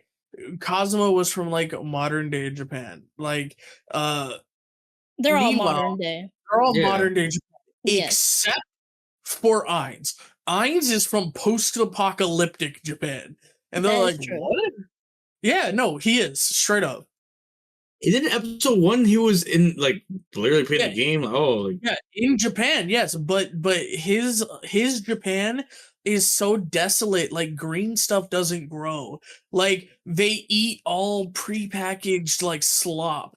That's like, why when the plant, like he doesn't. Oh well, it's also the joke of his like undead, but also he just realistically doesn't know how to grow a plant. how to do it because the green shit Yes. didn't grow where he lived. Yes. Like it would. He lived in a world like Wally, like that was the type of shit he lived in. okay. I think you just That's saw why something new to Crash because Rana Crash is trying to be like, I never knew this. Yeah, I'm just like, did it? I don't Yeah, remember what's anything. I'll take his word for it. It's not gone into in the anime, but in the Yeah, I light just novel, know because of spoilers. it's Yeah. Okay. that he was in like a post-apocalyptic world. Yeah. That I can believe. Okay. Yeah. So you would recommend Tanya, or to like any viewers who like Isekai? I guess. Yeah, Tanya's fun. Tanya's a Tanya's lot good. of fun.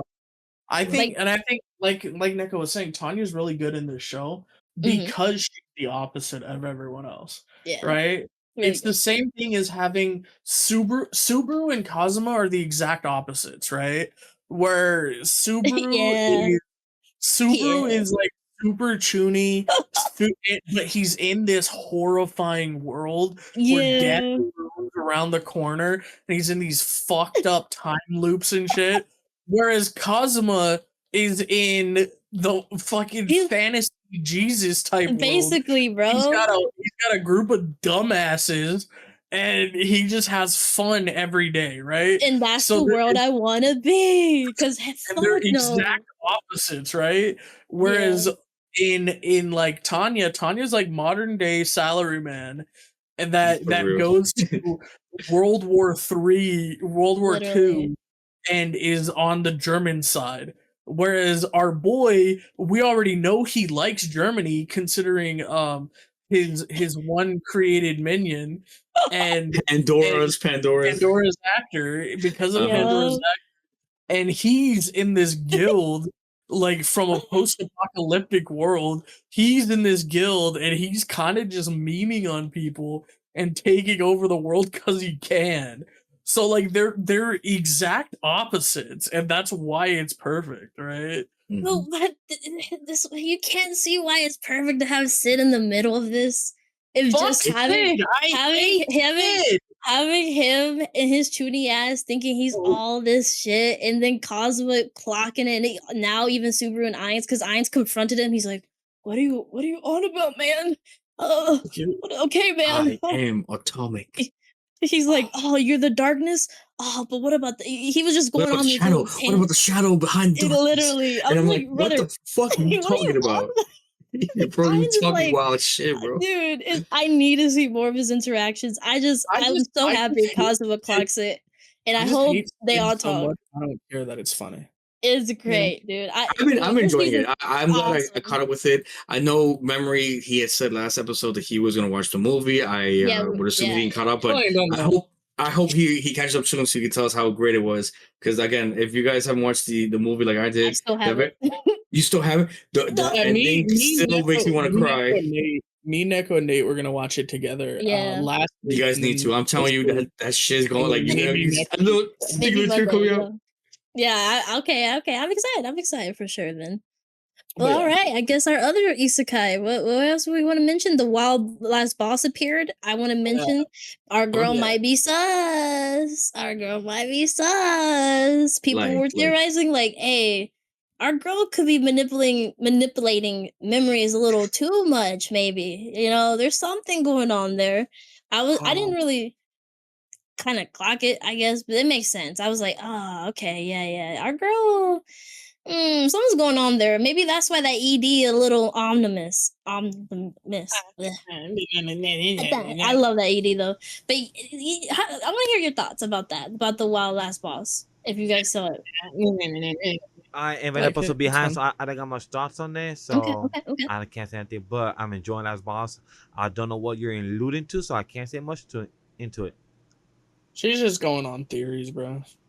Damn, so you don't feel anything? You don't think our girl might be up to Do you something, bro? feel You it, don't you Mr. don't you don't think that Krabs? shot of her being a little sussy? It could be, but like I think that's a red herring, bro. I think they want you to think something about that.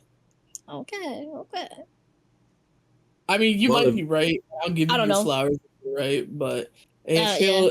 feels like it's just a I- red herring. The only like- thing is because like I've been thinking this since the ED for a minute, Yeah. and then this episode kind of gives you something, and I'm like, it could just be a gag, right? Of like people not remembering her or whatever, but or is this actually something Yeah, that because it is pretty suspicious that what's her name? Is Gal- she Virgo or Pisces? Which one is she? fuck, I forgot the golem. I don't Yeah, remember. it is kind of crazy that the golem doesn't recognize her. Yes, and she's right. Like that's I don't know, man. It's basically like an AI going, "Who the fuck this? I know Like- you, and I know you. Who the fuck is this?" Like, so I get what you're saying, and I just feel like that's such a like obvious thing that it's like a red herring. Like they're memeing it, you know. Maybe yeah. I get. I don't know. Like I said, you I don't might know be nothing. right. I would be completely fine if you're right with that, and I'll give you your flowers. But I'm not jumping on that train yet. Fair Okay. enough. Okay. Okay. I guess we Uh, go into. What you got something? For me, question about No? you guys, because I don't have much to say when it comes to the campfire cooking. I think Oh, we okay. could Me just neither. We like can say skip something it. small about that. Like the only thing that I will say about campfire cooking is that he finally went to the fucking dungeon, and Yeah, they already yeah. I know Nate's um, happy. and they finally found the journey to the center of the earth. If you know that reference, they just found Oh my another world within the dungeon. Yeah. Sir. Yeah, it's like you said. I mean, it's. I don't feel like we ever really need to talk about this. It's always a good time, but I mean, that's all it is. So yeah, I do want to talk about Mom is a Spirit, I'm a Reincarnator, all that one, I'll Go go ahead. and real my quick. dad is a hero. Bro, Ellen fucking laid down the law to the hero's brother, whatever his name is, laid hero- down the law on her. Like no, I want you to understand something. This is because you were trying to think about fucking my dad. That's Yeah. a problem. I want you to understand that if you ever act on something like this, me and my mother will fucking take you away. We will destroy you. We'll make it slow. We will fucking torture you for years. You won't be able to get out of this nicely. It's not going to be, oh, we're going to kill you or we're going to banish you. No, we're going to hurt you, and we're going to keep hurting you, and we're going to keep making it so that you beg for forgiveness. And we're not gonna forgive you. It's going to keep going until we get tired of it. It's like, holy shit, Ellen, chill. I mean, it's It's fair like- though. Yeah, it's it's like- fair. I just felt It's like fair. Man God Grem was giving me some ASMR in my ear. I will say, like, Be honest, this be part, honest. it was just. I mean, I get it. Like, dad must be exhausted with like every time this happens, and that poor brother. To be honest, it's Poor like, brother, bruh. honestly.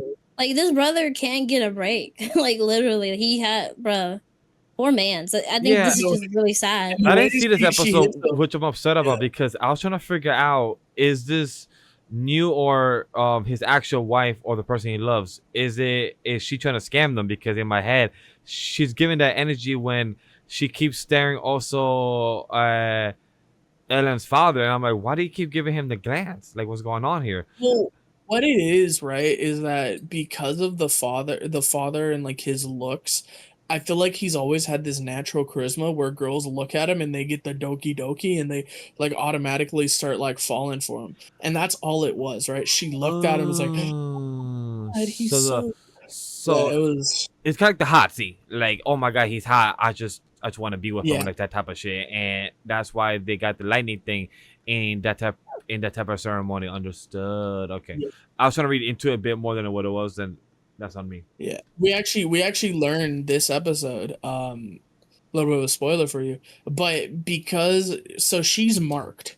She is marked by the goddess that basically said you lied and I'm not okay with this, but the mark is actually faint. It's there, but it's not fully there. And because of that, they said you're lucky. You're lucky that this is faint. Because if it wasn't faint, the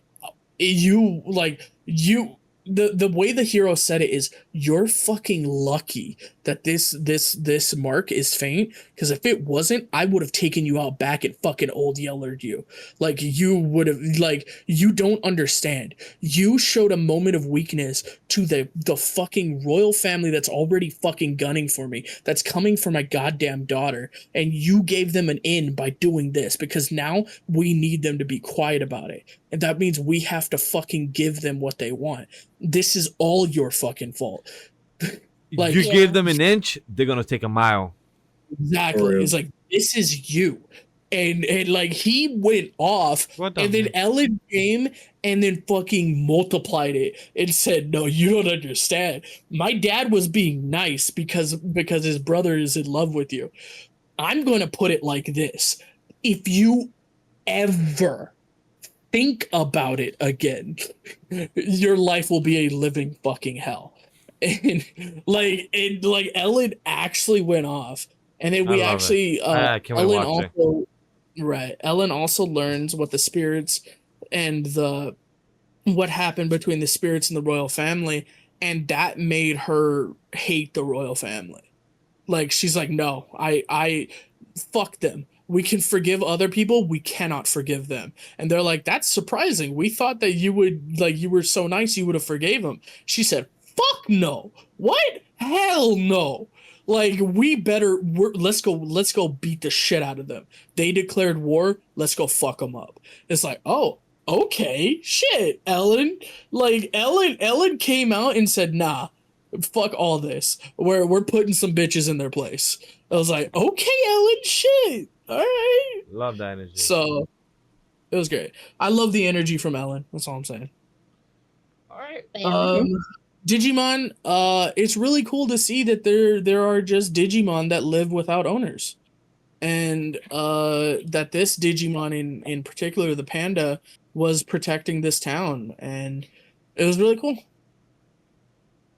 That's it. Nice.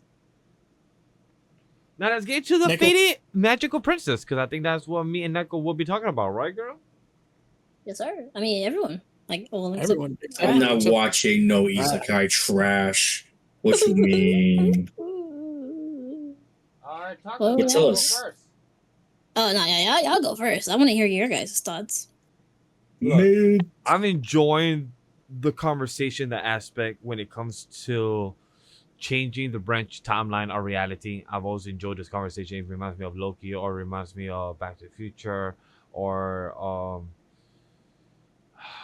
there was another one that came out that I for to watch. I mean, that I did watch recently this year. It was Tenet.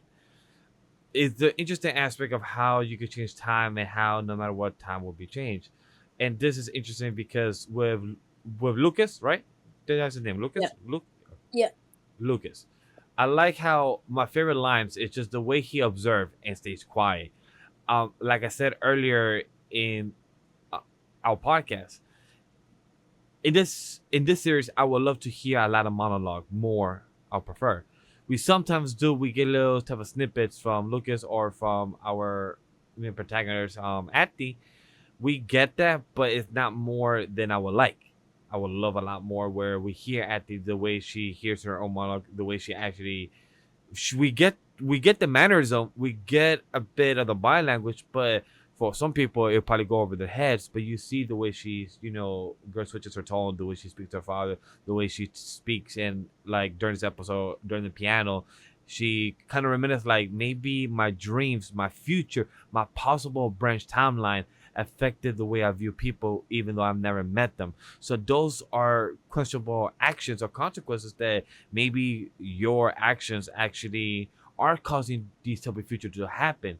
Is that it, or the future that you are seeing is only depending on your actions? But her not talking to no adult, her talking to nobody is kind of not giving her any type of retrospect, but her seeing actual actions that she's seeing right now by seeing, not gonna say his name because it reminds me that I feel like my butchery. Somachikor Hon, the snow boy, he seeing her, I mean seeing him and seeing also Jeanette, that they're in the same shoes of like, yo, I just want love from my own father. She's in the same place because her mother technically fucked up her own life because you thought the guy was gonna be a prince, but then it's not, but then actually became.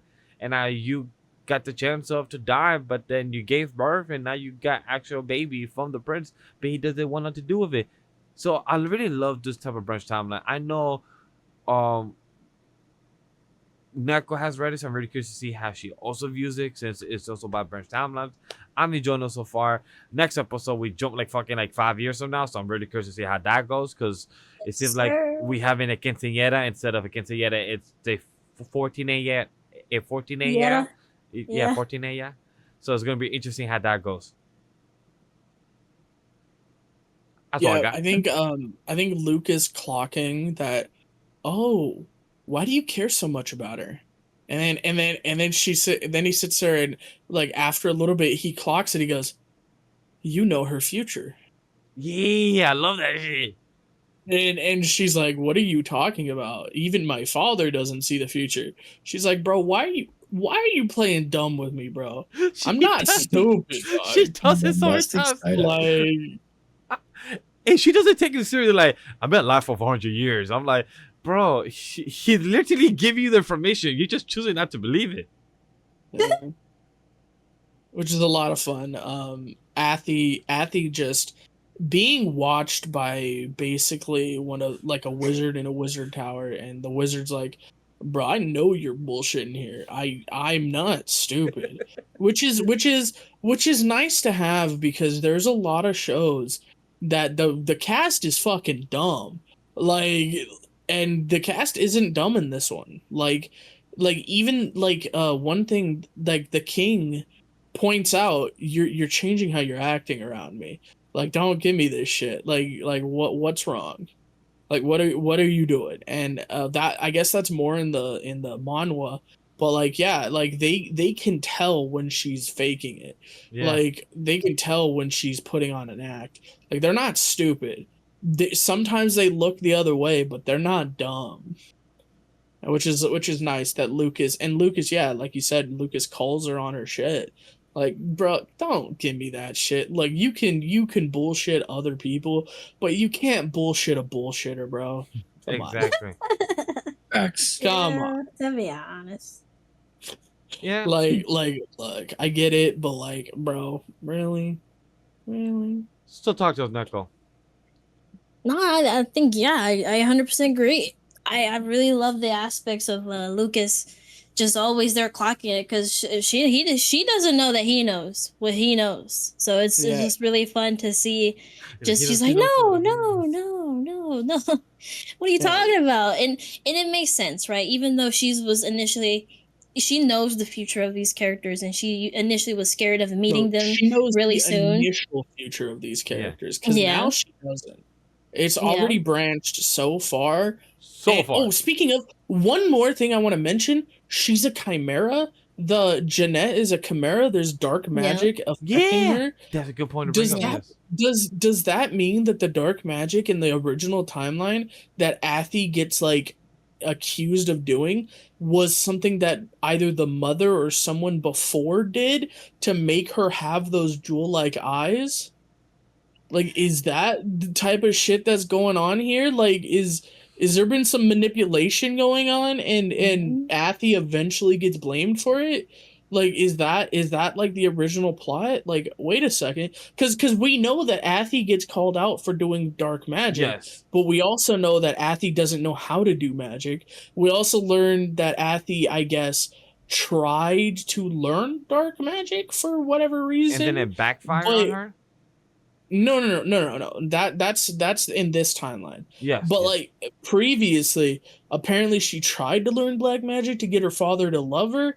I don't know if we lead like credence to that, because Athi's not the main character of that story. Jeanette is.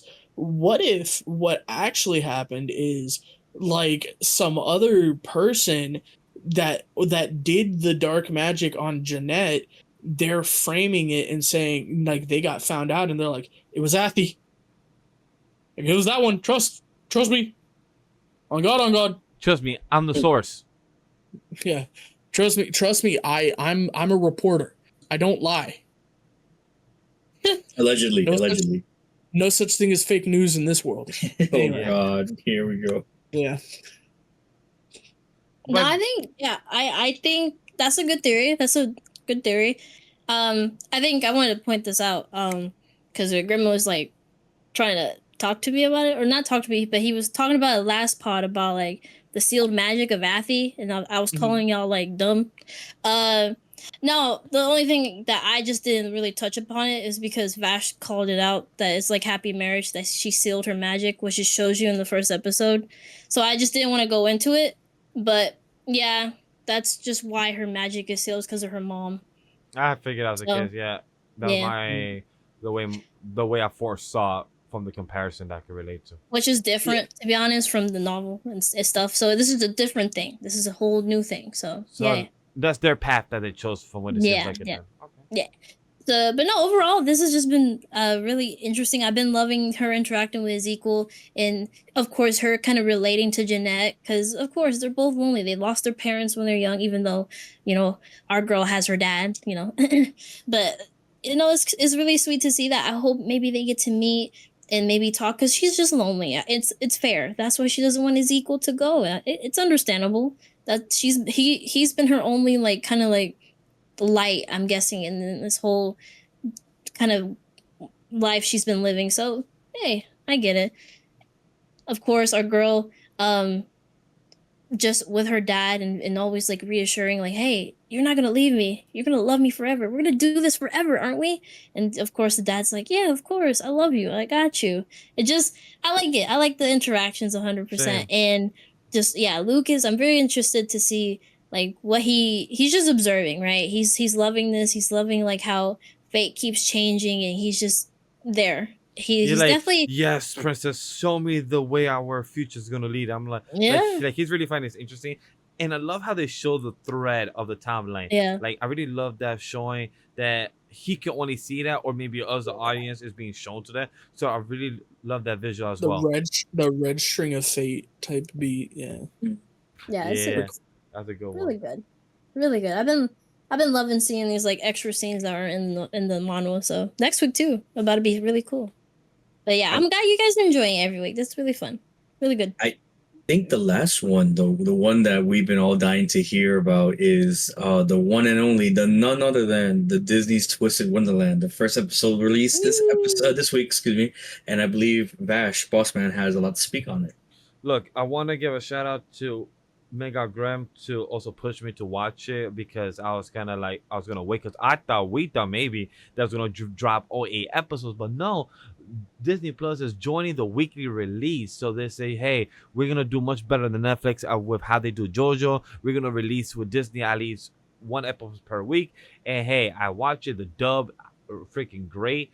The cast they have is superstar stellar, and it's 26 minutes. I did not watch the last 2 minutes because that shit was just getting along as outro type of beat. It's cute.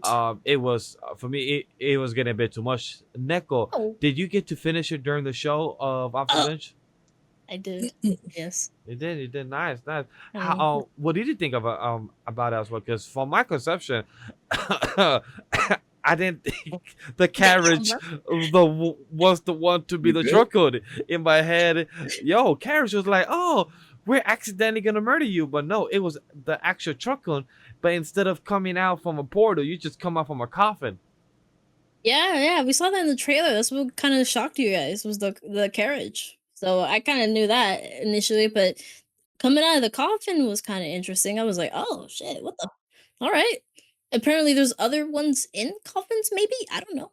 It looked very interesting. Maybe other people drop by too when in those coffins. But no, I agree with you. The dub was really good. I loving all the voices I'm recognizing, and I love also well I'm guessing isn't Grim Ben Diskin or no? Am I tripping?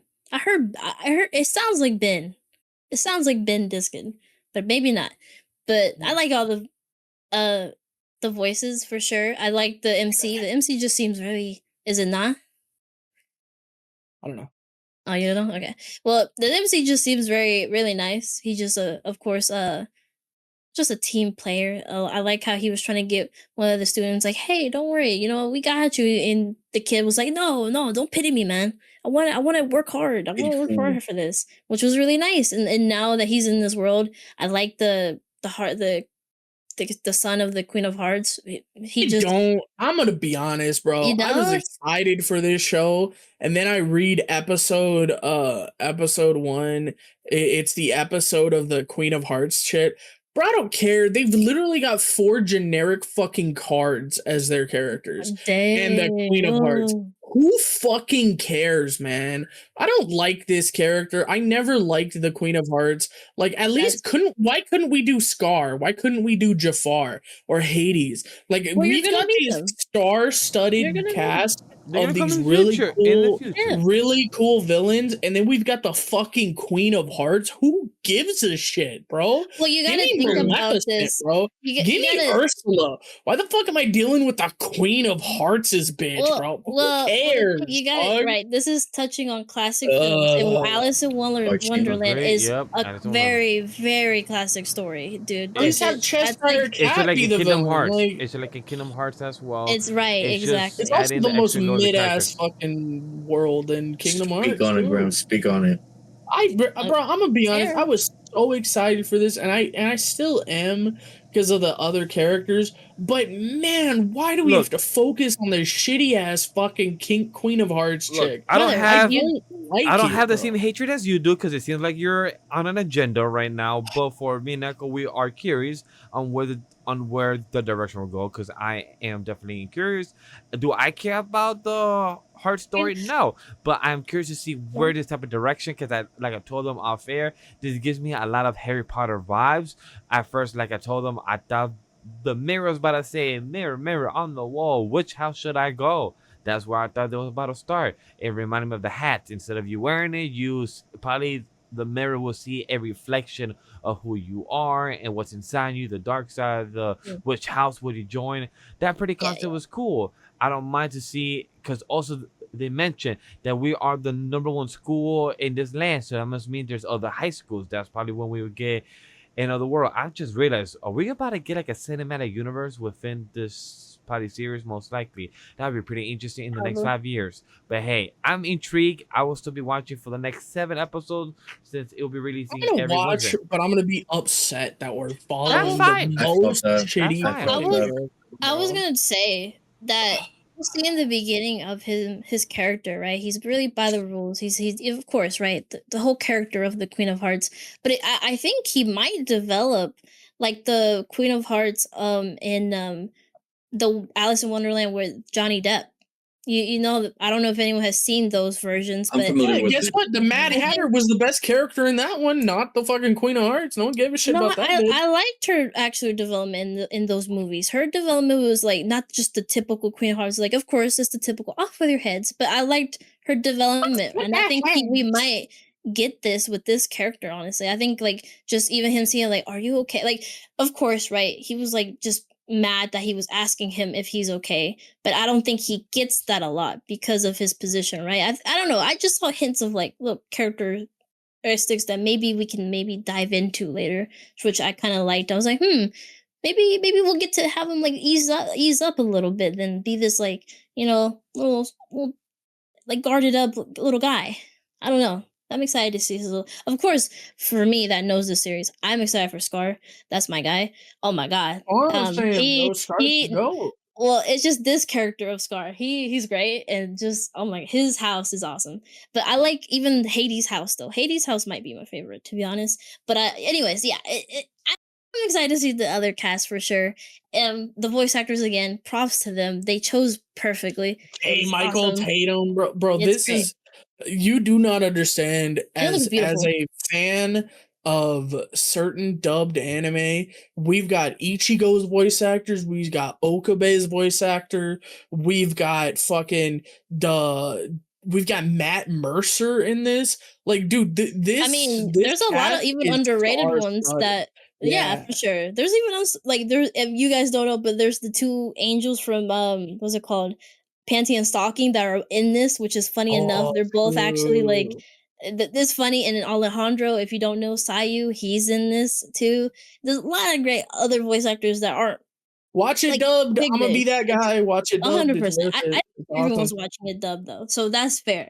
Get everyone in this because this is fire, and it looks beautiful. But yeah, Twisted Wonderland. People, if you're a Disney adult fan, you know this is your thing. Yeah. But all right, if no one else has Watch anything it. to say about Disney Twisted Land, then all right, No. let's go to our I- top 10 rankings. Top 10 rankings. I'm gonna go first. You ready? My top 10 is Umamusume, Umamusume, Umamusume, Umamusume, Umamusume, Umamusume, Umamusume, Umamusume. Okay, And okay, of course, Umamusume. okay, okay, okay. That's a beautiful top 10. I will follow up with that. I don't really have a top 10 chat. I will really just say a few that I will love to give a shout out to is me. I asked for one final thing. The Princess one, the Banished Core Magician, the Assassin, and the Disney one. Like, hey, I was going in expecting something else, and I got something out of it. I'm not the craziest fan of Harry Potter, but I'm willing to still see something with a cool concept and expand it within its universe. So it's something I'm really intrigued of it. Like with Disney products, now it's gonna be perfect, but the lore, let's expand on it. Let's give it a little more flair, little high school setting. All right, let's see what you could cook. So I'm really curious about that, and I really want to give the shout out to Cat's Eye. Yeah, right, really, Cat's Eye, yes. Cat's Eye, and also stay tuned for week 7 coverage for the Cat Soup. Stay tuned for that. Sorry, yes, sir. The Crash, you wanna go ahead? Yeah, sure. I actually have a top 5 for this week. I feel like majority of the anime I saw is not worth being on my top 10. So number 1 is, like I said, 2 animes in one. I could not choose between 2. That's how great it was. So I have Chitose is the Ramune bottle, and This Monster Wants to Eat Me. They're both great in their own right. Number 2, Dusk Beyond the End of the World. I thought, despite everything, it was still a good show. Episode for the week. Number 3, Tougen Anki. I don't know why I put it so high up, but I apparently put it like 8.7 out of 10. I really liked it. I guess I'm looking forward towards the fight for the very end. And number 4, My Status as an Assassin obviously exceed the heroes. Very, very, very good episode, and I can't wait to see the next one. Even though I was talking shit about it. Hey, okay, Yeah, I was talking okay. shit about it. All right. I think I did it as a meme. I think it was a meme. Sorry, guys. But yes. Okay, okay, good. Okay. You had me worried while you were in VC with me. But all right, I'll go. For me would be number 1, Isekai Quartet, Past the Monster Meet My Lady, SANDA, Phrase. My Status as an Assassin, obviously it's a hero. Where am I going? The Who Made Me, the Fated Magical Princess, Court Magician, Yano-kun, and Kamen Rider. Just great times. Respect. Yes, sir. Hi guys. Alright. Well, that's the podcast. Fucking 3.5 hour podcast. Don't worry Let's- about it. Yeah. Thank Hope you you for had a good sticking around Halloween. with us. Have a good Halloween. Or had a good Halloween. Yeah, it's November. I don't know what the fuck. Happy Thanksgiving, guys. Get the Christmas Yes, music sir. playing. Start decorating your houses with Christmas lights. Crash is gooning, and he's probably gonna try to goon his pants this month. Be ready for that. It's gonna be horrible. Our boy Boss Meds, pray for his butthole because it be hurting. Well, chat, I just want to say we appreciate for your support and thank you for always listening, commenting your top 10 of the week. People, please, people will leave you behind. Also, check out the audio feed of the show and our discussion. Thank you guys for checking us out. We are alive every now for the Off the Bench show on Mondays at 10 a.m., 5 a.m. for the audio feed. We appreciate you guys for always checking out. Crash, say your last words before we get cut. Pray for Nate. Week 6 is going to be hotter flop, so stay Yep, tuned. yep. We will Next not be week, talking about next our week. shows that we usually do. We're going to be having a very, very special episode, so stay tuned for that. Don't forget to follow us on our respective social medias. Follow us on our Discord. Definitely check it out. And if you want to see any of our podcast episodes from our previous discussions, please feel free to watch it on our YouTube channel. Also, a big shout out to Vash and his other podcast with Walk-ins and Drop on the interview that they did. You can see it on the Anime Lately podcast. And also check out Weaves of the Ring, as they're talking about their WWE stuff. Other than that, please guys, do not November. Do not watch Isekai's Dog Water. And Watari is so ass, and I'm saying this as a gooner. Have a good night, guys. Also, Whoa. drop us if you want us to bring someone on for hotter flop. Maybe, you know, I'm just saying. Yeah. Week 7. Bye-bye. Week 7. Maybe I not have this a week. Maybe not special this binge chilling. one, but next time. You know, Yeah, maybe. next season. Bye. Thanks for Yeah, next Week week. 7. Get ready.